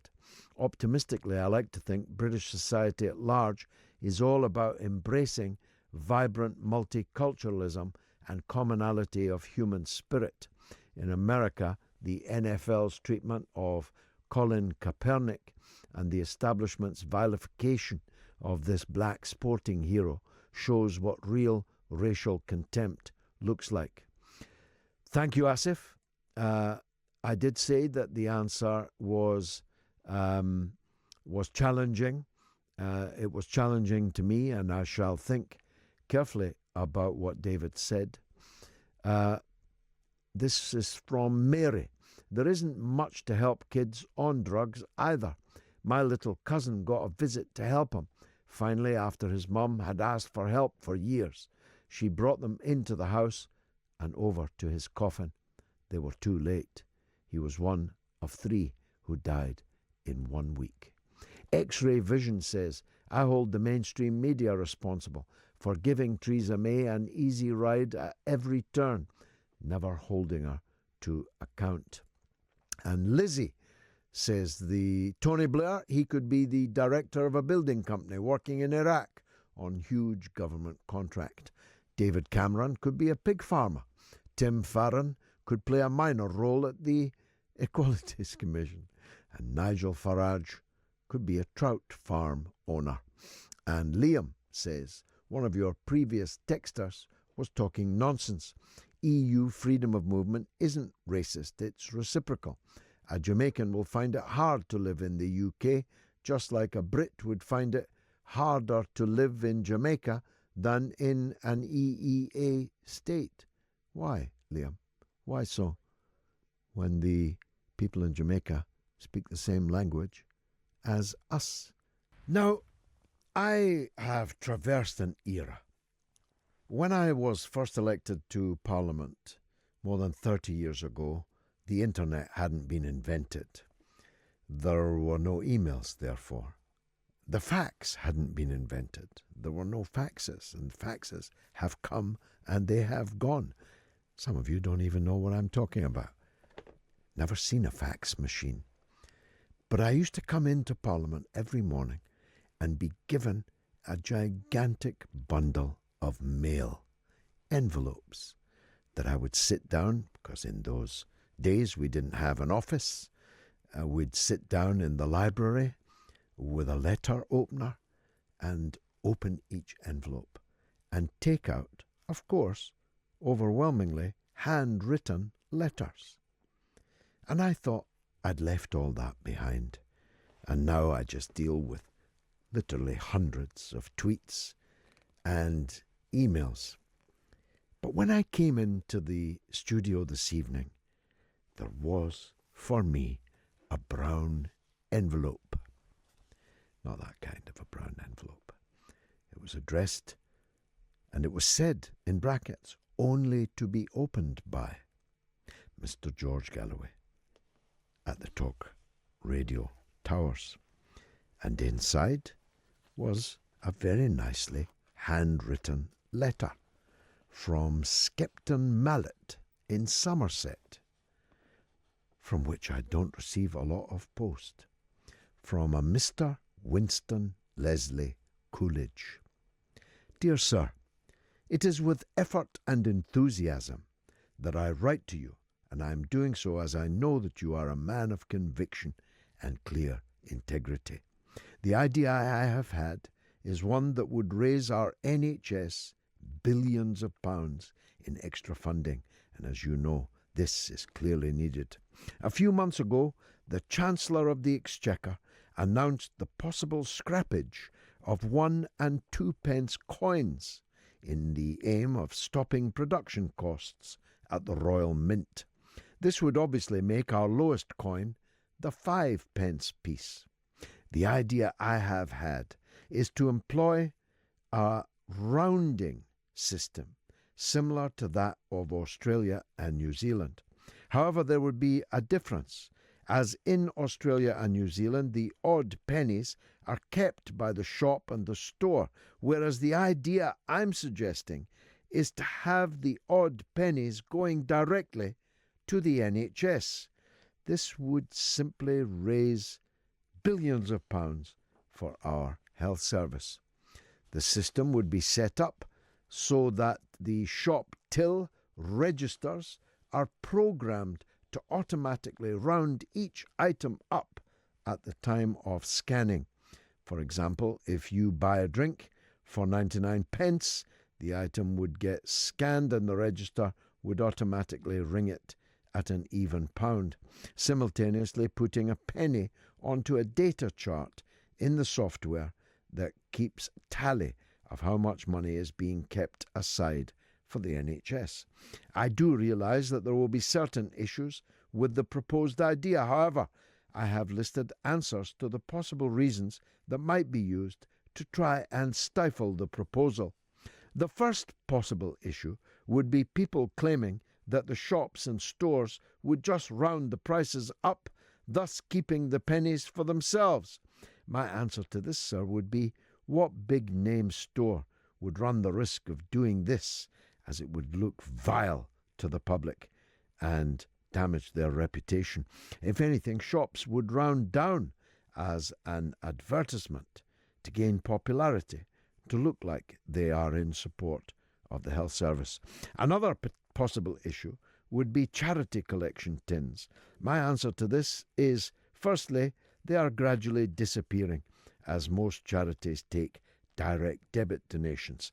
And the psychological donations would increase, as psychologically the charity pots would get more 5 and 10 pence coins, as these become the lowest coins. So in fact it's possible that charity pots will gain rather than lose. Postage stamps would be another possible issue. However, there are two ways to overcome that. Stamps could not be sold singly unless at 70 pence, 75 pence, and so on. Nor can they go up a penny a year. So the answers are, put the price up every 3 years by 5 pence per stamp, or only sell stamps in books of fives, thus meaning a book of 5 67 pence stamps would cost £3.35. And the last possible issue would be fuel. In answer to this, fuel pumps would be set to dispense at multiples of 5 pence. And in regards to fuel pricing, where fuel is priced, for example, at 132.9 per litre, the cost is 133 per litre, with the odd point of a penny going to the NHS. Sir, I personally can't see any reason why this idea can't be put into place, as the amount of money that could be raised is simply colossal. Mr. Galloway, sir, I would like to thank you for taking the time to read this letter. Yours faithfully, W.L. Coolidge of Shepton Mallet in Somerset. Well, I don't know about the practicality of that subject. Neither do I think that it would raise billions, though it would raise, I have no doubt, a substantial sum of money. But I would like to thank Winston Leslie Coolidge for taking the time in beautiful handwriting to write me that letter and send it to me here at Talk Towers. Now, let me take a call. Shall I? Let me take John in Thirsk. Well, let me do a message. Norma, the legend, is spot on about putting the statue in a museum. Lots of fury in the USA about Confederate statues and monuments being taken down, some of them located in states that were not part of the Confederacy. That's a very good point. I'm not for the destruction of monuments. I'm not for the destruction of things that have been erected in past times to people that we no longer wish to revere or even respect. But I am for putting them in museums where they can be seen in a context rather than being left out in the public. John in Thirsk has a point of view on that. Yes, I do, George. From him. Go ahead, John. I'm afraid I am disagreeing with you and that lovely woman from Bristol. I used to teach history many moons ago, and I think what we're getting is a sanitisation of history, in fact, a blocking out of history, especially for young people. If we take the statues down from public spaces, then we won't know the context in which they actually arose. I mean, I think we should very clearly give a context to these and explain the racist situation in which these cities actually arose and prospered, and on the backs of slavery and exploitation. But taking them from their places in the civic space and putting them in the museum does not give us any kind of context. Well, it could, because you would put up boards that would explain that this man, Coulson, I'm not familiar with his story, but this man Coulson, from what Norma said, he gave a lot of money to Bristol, but he made that money off the blood, sweat and tears of African slaves. You could do that in a museum. How do you do it in the city centre square? No, you don't. You perfectly easily put up a board that said all of those things. And the very fact that he put them up and paid for schools and colleges and his own statue to aggrandize his own ego, and the city put them up after his death as well, only goes to show what wealth came to the city from that. If we take them down, we lose any understanding of how those cities gained their wealth, and indeed why, as you explained right at the beginning, people from the West Indies have an absolute right to be here. Yeah, I mean, of course I understand that point, and we'll see what the other listeners think of it. It would be, in a sense, though, putting up a monument next to a monument to explain the monument. In a way, yeah. I'm not against the idea. It's a good one, John, and no less than I expect from a man of your intellect. Thanks very much indeed for that call.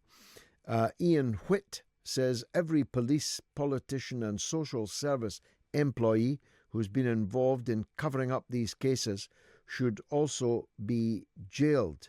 I presume that's the Huddersfield abuse trial that Tommy Robinson nearly wrecked, nearly brought down. I think that's what Ian has in mind there. John says, Esther McVeigh and Ian Duncan Smith, they could be a dancer and a cleaner in a Vegas casino, paid $6 an hour. Imagine Duncan Smith in Vegas. Fergal Leddy says, everyone calm down. Fears of the establishment taking control of information flow can now be allayed. Nick Clegg now works for Facebook. And Irina Vanet says, George, what we did re-slavery was appalling. However, no one ever seems to talk about the slaves' African leaders and agencies who, far from protecting their own, exploited them. There was money in it for them. Indeed so, I have no doubt, Irina, but we would have taken them anyway. Now, Tamar, you were the author of Theresa May, the wheat farmer. It was a very clever one, and somebody else has suggested David Cameron, the pig farmer. Which is cleverer. I have no idea what that means. George Osborne is the editor of the Evening Standard. He is. Una King Chancellor. has gone off to Silicon Valley as well. Yes, I mean, Nick Clegg and Una YouTube. King will be able to renew acquaintanceship. Of course. By the way, everybody I ever defeated in parliamentary elections went on to have a great life somewhere else. Roy Jenkins once thanked me in the corridor for having dumped him out of the House of Commons because he was now the Chancellor of Oxford University. Fantastic. And sitting in the House of Lords without having to, every 5 years, worry about being re-elected. Anyway, to continue, Una King, she's at YouTube. Yep. George Osborne's at the Evening Standard, a remarkable thing. And Nick Clegg at Facebook. What do you make of all of this? I suppose it makes a pleasant change from ministers going into the arms industry or something more controversial. Yeah, but does it really? I mean, the point is follow the money, right? This is the Watergate thing, follow the money. And unfortunately, we have career politicians that have really no experience, no disrespect, George, but no experience in real jobs, that then leave their position of in Parliament and then go off into the real world, very high-paid jobs. Now, we know George Osborne is... He has 7 or 8 jobs, actually. He has 7 or 8 jobs, but he's got... Whilst editing a daily newspaper. I think he's got a 600,000 figure sum for his editorial role. Now, we know it's his contacts book. These are things that you garner. But should somebody like George Osborne be put in that position because of his contacts book, not because of his editorial knowledge? Equally, should Una King head off to YouTube? I don't know what she did at YouTube. I can't remember, but I remember her being quite happy leaving. Again, Nick Clegg, head of global affairs. I mean, he couldn't get his own party's affairs in order, let alone a global company at the moment that's on the forefront of technological problems such as AI, security. Yeah. Well, a huge controversy, and in a week, actually, where that controversy has sharply intensified in Britain. What he brings is, you see, if you said Nick Clegg, leader of the Liberal Democrats, most people in most parts of the world wouldn't know who or what you were talking about. No.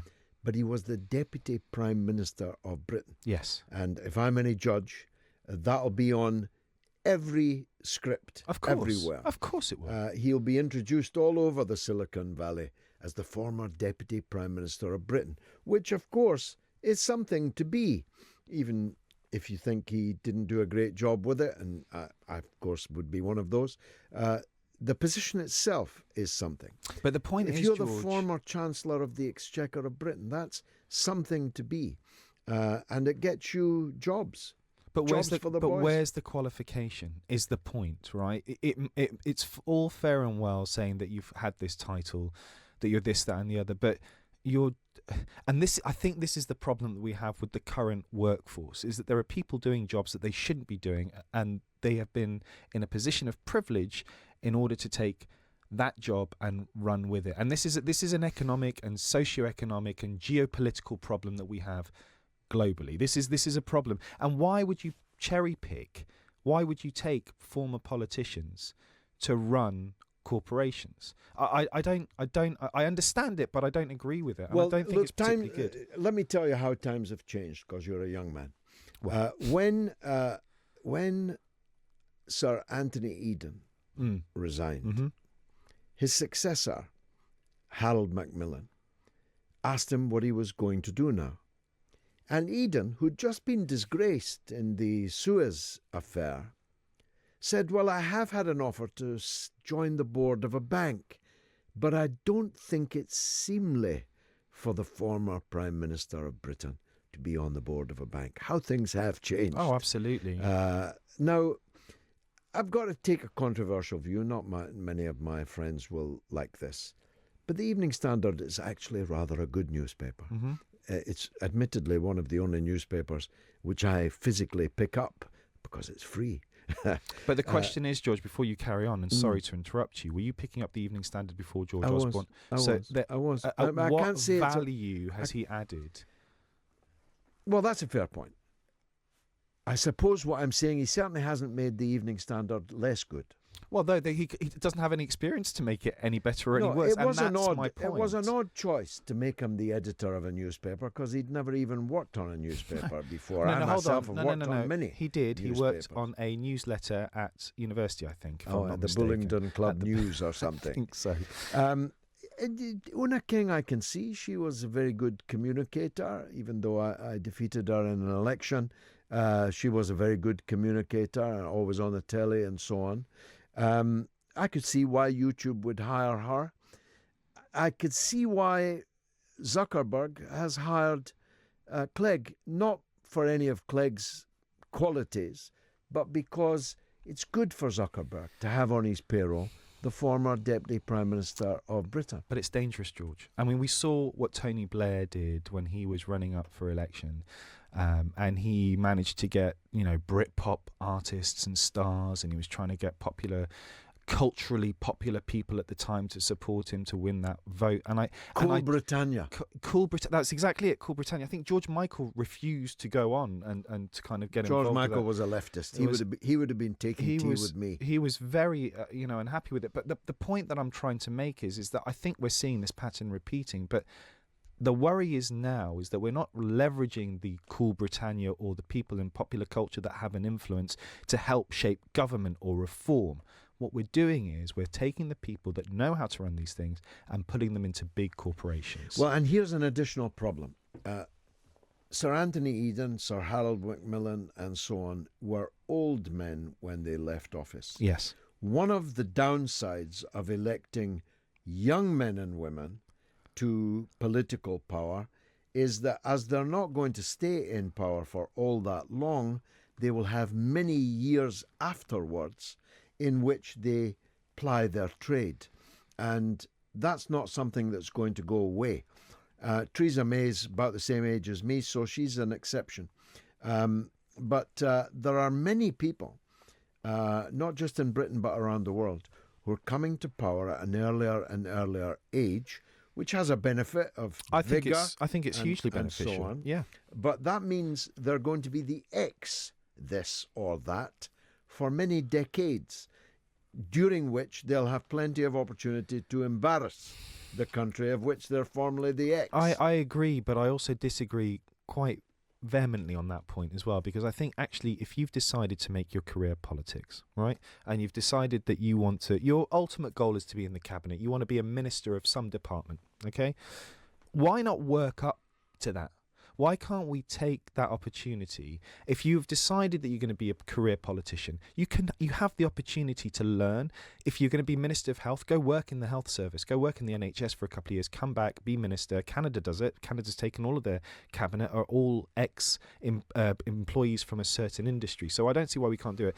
Equally, I don't buy the argument that when you finish with politics, you can move on. I truly believe that if you're committed to that, like you, George, you've been in politics for a very long time.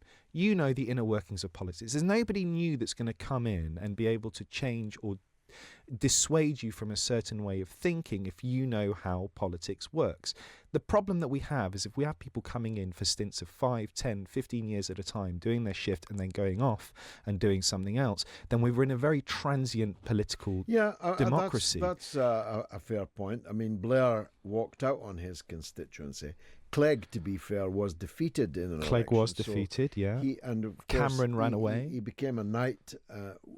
One doesn't know if he was offered a peerage or will now be offered one. But we don't have unlimited places. Well, we do actually in theory, but in practice we don't have unlimited places in our upper house for politicians so that they could stay in the building, as it were.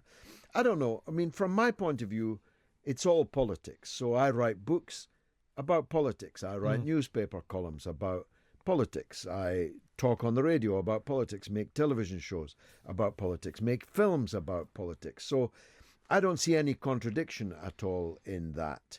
There would be a contradiction if I set up a company making, I don't know, baked beans, or still more, making military helicopters and selling them to the countries I used to do business with when I was a minister. Yeah, there's nothing wrong with coming into politics having had a career, but my argument is if you've had a career in politics and you've committed, and I'm not saying that this is the case for everybody. Obviously, there are lots of people that choose to change their career however long they're into their career. That's fine. What I'm talking about is that we're talking about an institution. We're talking about the running of a country. We're not talking about you and your family and the direct impact that you have on your family and the decisions that you make. We're not talking about that. We're talking about a whole country that takes the populace with it. And because we have this transient government, we have 4 years in office, or 4 years, some cases with some of our prime ministers, they don't even finish that term. So the problem is we're playing with the whole country, with the whole economy, and ultimately we live in a globalized world. Whether you like it or not, we are in a globalized world. We're in a capitalist world. So the impact, the effects of the decisions that we make or the government makes on behalf of the people are what's going to have the knock-on effect. Very interesting. Thanks for that. 0344 499 1000. You with Tamar on that. What's your view on George Osborne, Una King, Nick Clegg, Sir Nick Clegg, I should say, now the vice president, senior vice president of Facebook? That's not a small job. The wage won't be small either, I dare say. Mal, my old friend from Belfast, says, you and I are fully behind a sod-you Brexit against the EU, who are deliberately frustrating the exit and using the Irish border as a levering tool. It seems that the EU are trying to put the cart before the horse by spreading fear of someone creating a violence if they don't get their way. If Northern Ireland is kept within the EU, outside of the UK, then Scotland will definitely want the same deal. Sturgeon is sitting back and waiting for that signal. A united Ireland cannot be rushed for everyone's expediency, as it would take an even bigger, unnegotiated deal for that to happen. The breakup of the UK is at stake, and the way it's going, it could happen. Well, I happen to think a united Ireland should have been rushed 100 years ago. Darren Thompson says, great show, George, as always. I want to ask you a question. Do you believe Theresa May is kicking the Brexit can as far as she can down the road? Because she never had a plan, and she knows whichever way she goes, she'll lose support either way. That's an interesting point. John McTernan, former Blair advisor, is on my TV show tomorrow.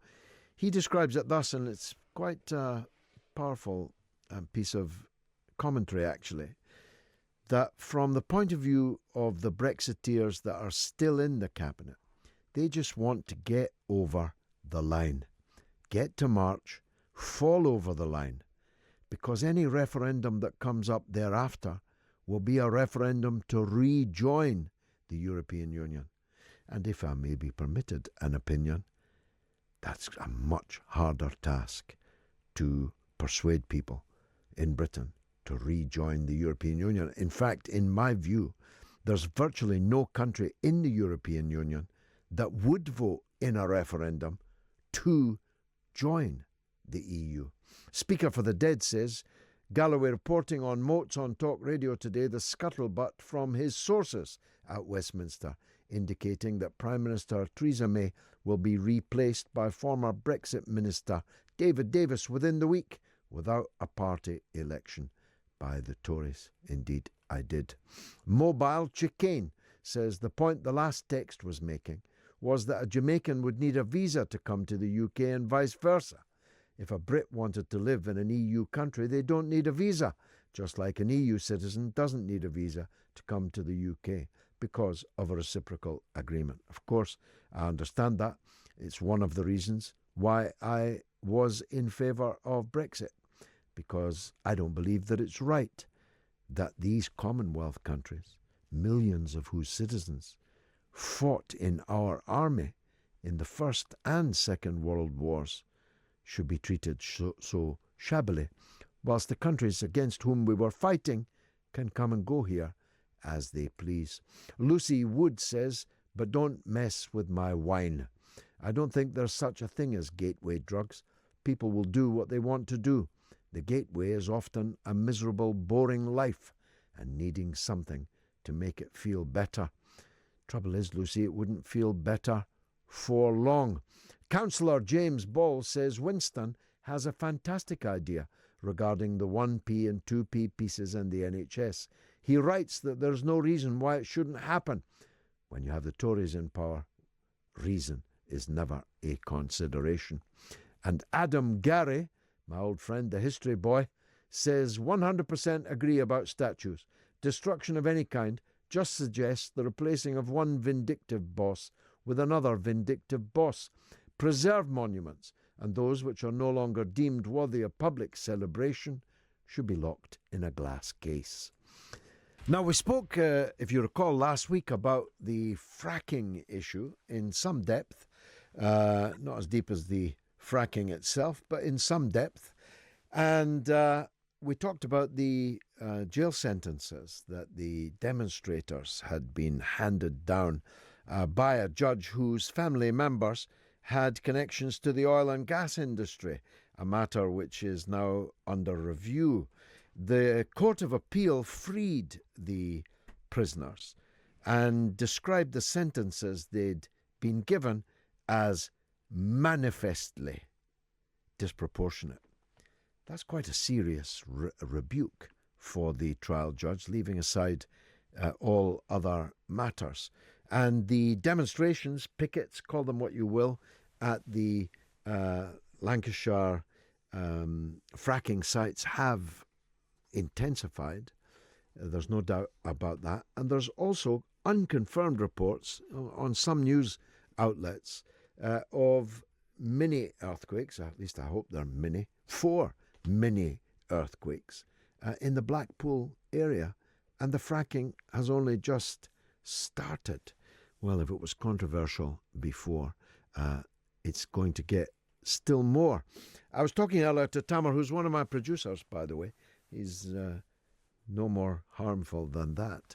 He is a clever producer of mine. And when we don't have a guest for something, he can pitch what the guest might have said if he or she had been here. He's not corporate, and he's definitely not a spook. Peter is in Chelsea. Let's hear from him. Peter, welcome.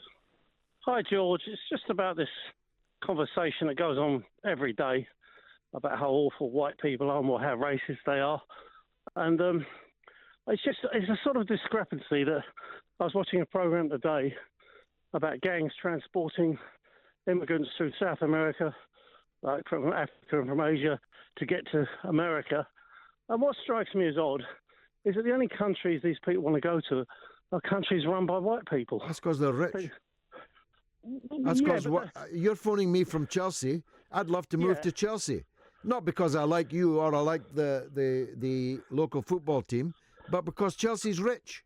Yeah, but if I was going to move to Chelsea and I knew people hated me and were going to attack me and despise me, I wouldn't want to go there no matter how rich it is. I would, and I'd challenge really? them. I'd challenge them for hating and despising me. In fact, I'd move to Chelsea just to get up your nose. In fact, I'd move to Chelsea and I'd hang a banner outside my balcony saying George Galloway lives here. But don't you find it a bit odd that they don't go to any other country? They don't go to China, for example. No, Why they don't go they to rich country. I mean, Peter, please take a moment to think about what you're saying. Why would a poor person go to another poor country? A poor person wants to go to a rich country to improve their situation. Yeah, well, they'll go where they're welcomed. If they're going to go to a country where we're told it's every your day problem how if you awful don't we are. welcome them, Peter, not theirs. It's your problem. You need to examine your conscience as to why it's you're nothing to do with saying... me. I'm just asking a reasonable question. If a Martian was told what happened, how awful whites are, and then he saw everyone going to white countries, he would surely say to them, well, why are you going there? Because you get a few quid more. Well, it's not a few quid more. In poor countries, it's people live on the edge of desperation. And so, obviously, Peter, they want to go... Well, I mean, I'll give you an example in my own life. Britain occupied my grandparents' country of Ireland for hundreds of years. Yeah, I come from Irish background. Okay, so let's develop that then. Let's develop that. Peter, I'll let you back in. Very well. Peter, I'll let you back in. Let me just finish my point. Yeah. That Britain visited famine on their country. It crushed. You can believe that or not. That's a new twist on history. But go on then. Really? My Oh, goodness. absolutely. I wish I had more time. And visited military occupation on their country, but they still came to Britain. They came to Britain not, even though they were, by the way, when they arrived, hated and despised. But they came to Britain so that they could make a better life in a richer country for their children and their children. That's obvious, isn't it? It's not rocket science. They got on with people, and they didn't plot wars against, the indigenous people. What, the Windrush people are plotting wars against indigenous people? Well, and you're not indigenous. By the way, you're not indigenous, Peter. Oh, I'm not. You're an immigrant. Well, I just wish, it's just bizarre. No, it's just bizarre that you in Chelsea think you're indigenous when you're not indigenous, because you just told us that you're from an Irish background. And by the way, there ain't nobody from the Caribbean has plotted wars against us when they arrived, but they did fight in the wars with us against those who wished to invade us. Quickly, Sheila in Heston. Go ahead, Sheila. Oh my God, George, I absolutely love you. Thank you. Thank you. I grew up in Southall. Mm-hmm. You know Southall, Middlesex? I know it well. Yes, I grew up with loads of Sikhs and Jamaicans, and I never, ever noticed the difference between us. We were just all kids. And I just don't understand the way people are today. Racism is a very weird thing. I know, for me, it's inexplicable, but I try to understand it, of course. I try to understand it, but it's difficult to. I mean, I bet you that there are lads on, what do you call them, the English Defence League marches that go for a curry after the march. I bet there are people who look down on people of colour, but who lie on a beach in the Costa Brava trying to get as brown as they possibly can. There's not as queer as folk, but there's lots of good folk too. And many of those were listening tonight. If you enjoyed the show as much as I did, it's been marvellous for me. If you enjoyed it, come back next week at the same time and the same place, here, only on Talk Radio, and try and bring another listener with you. We've toured the horizon from the battlefields of Gallipoli through the Windrush generation. But it's Brexit that's the big issue this week. Coming up, trust me on that.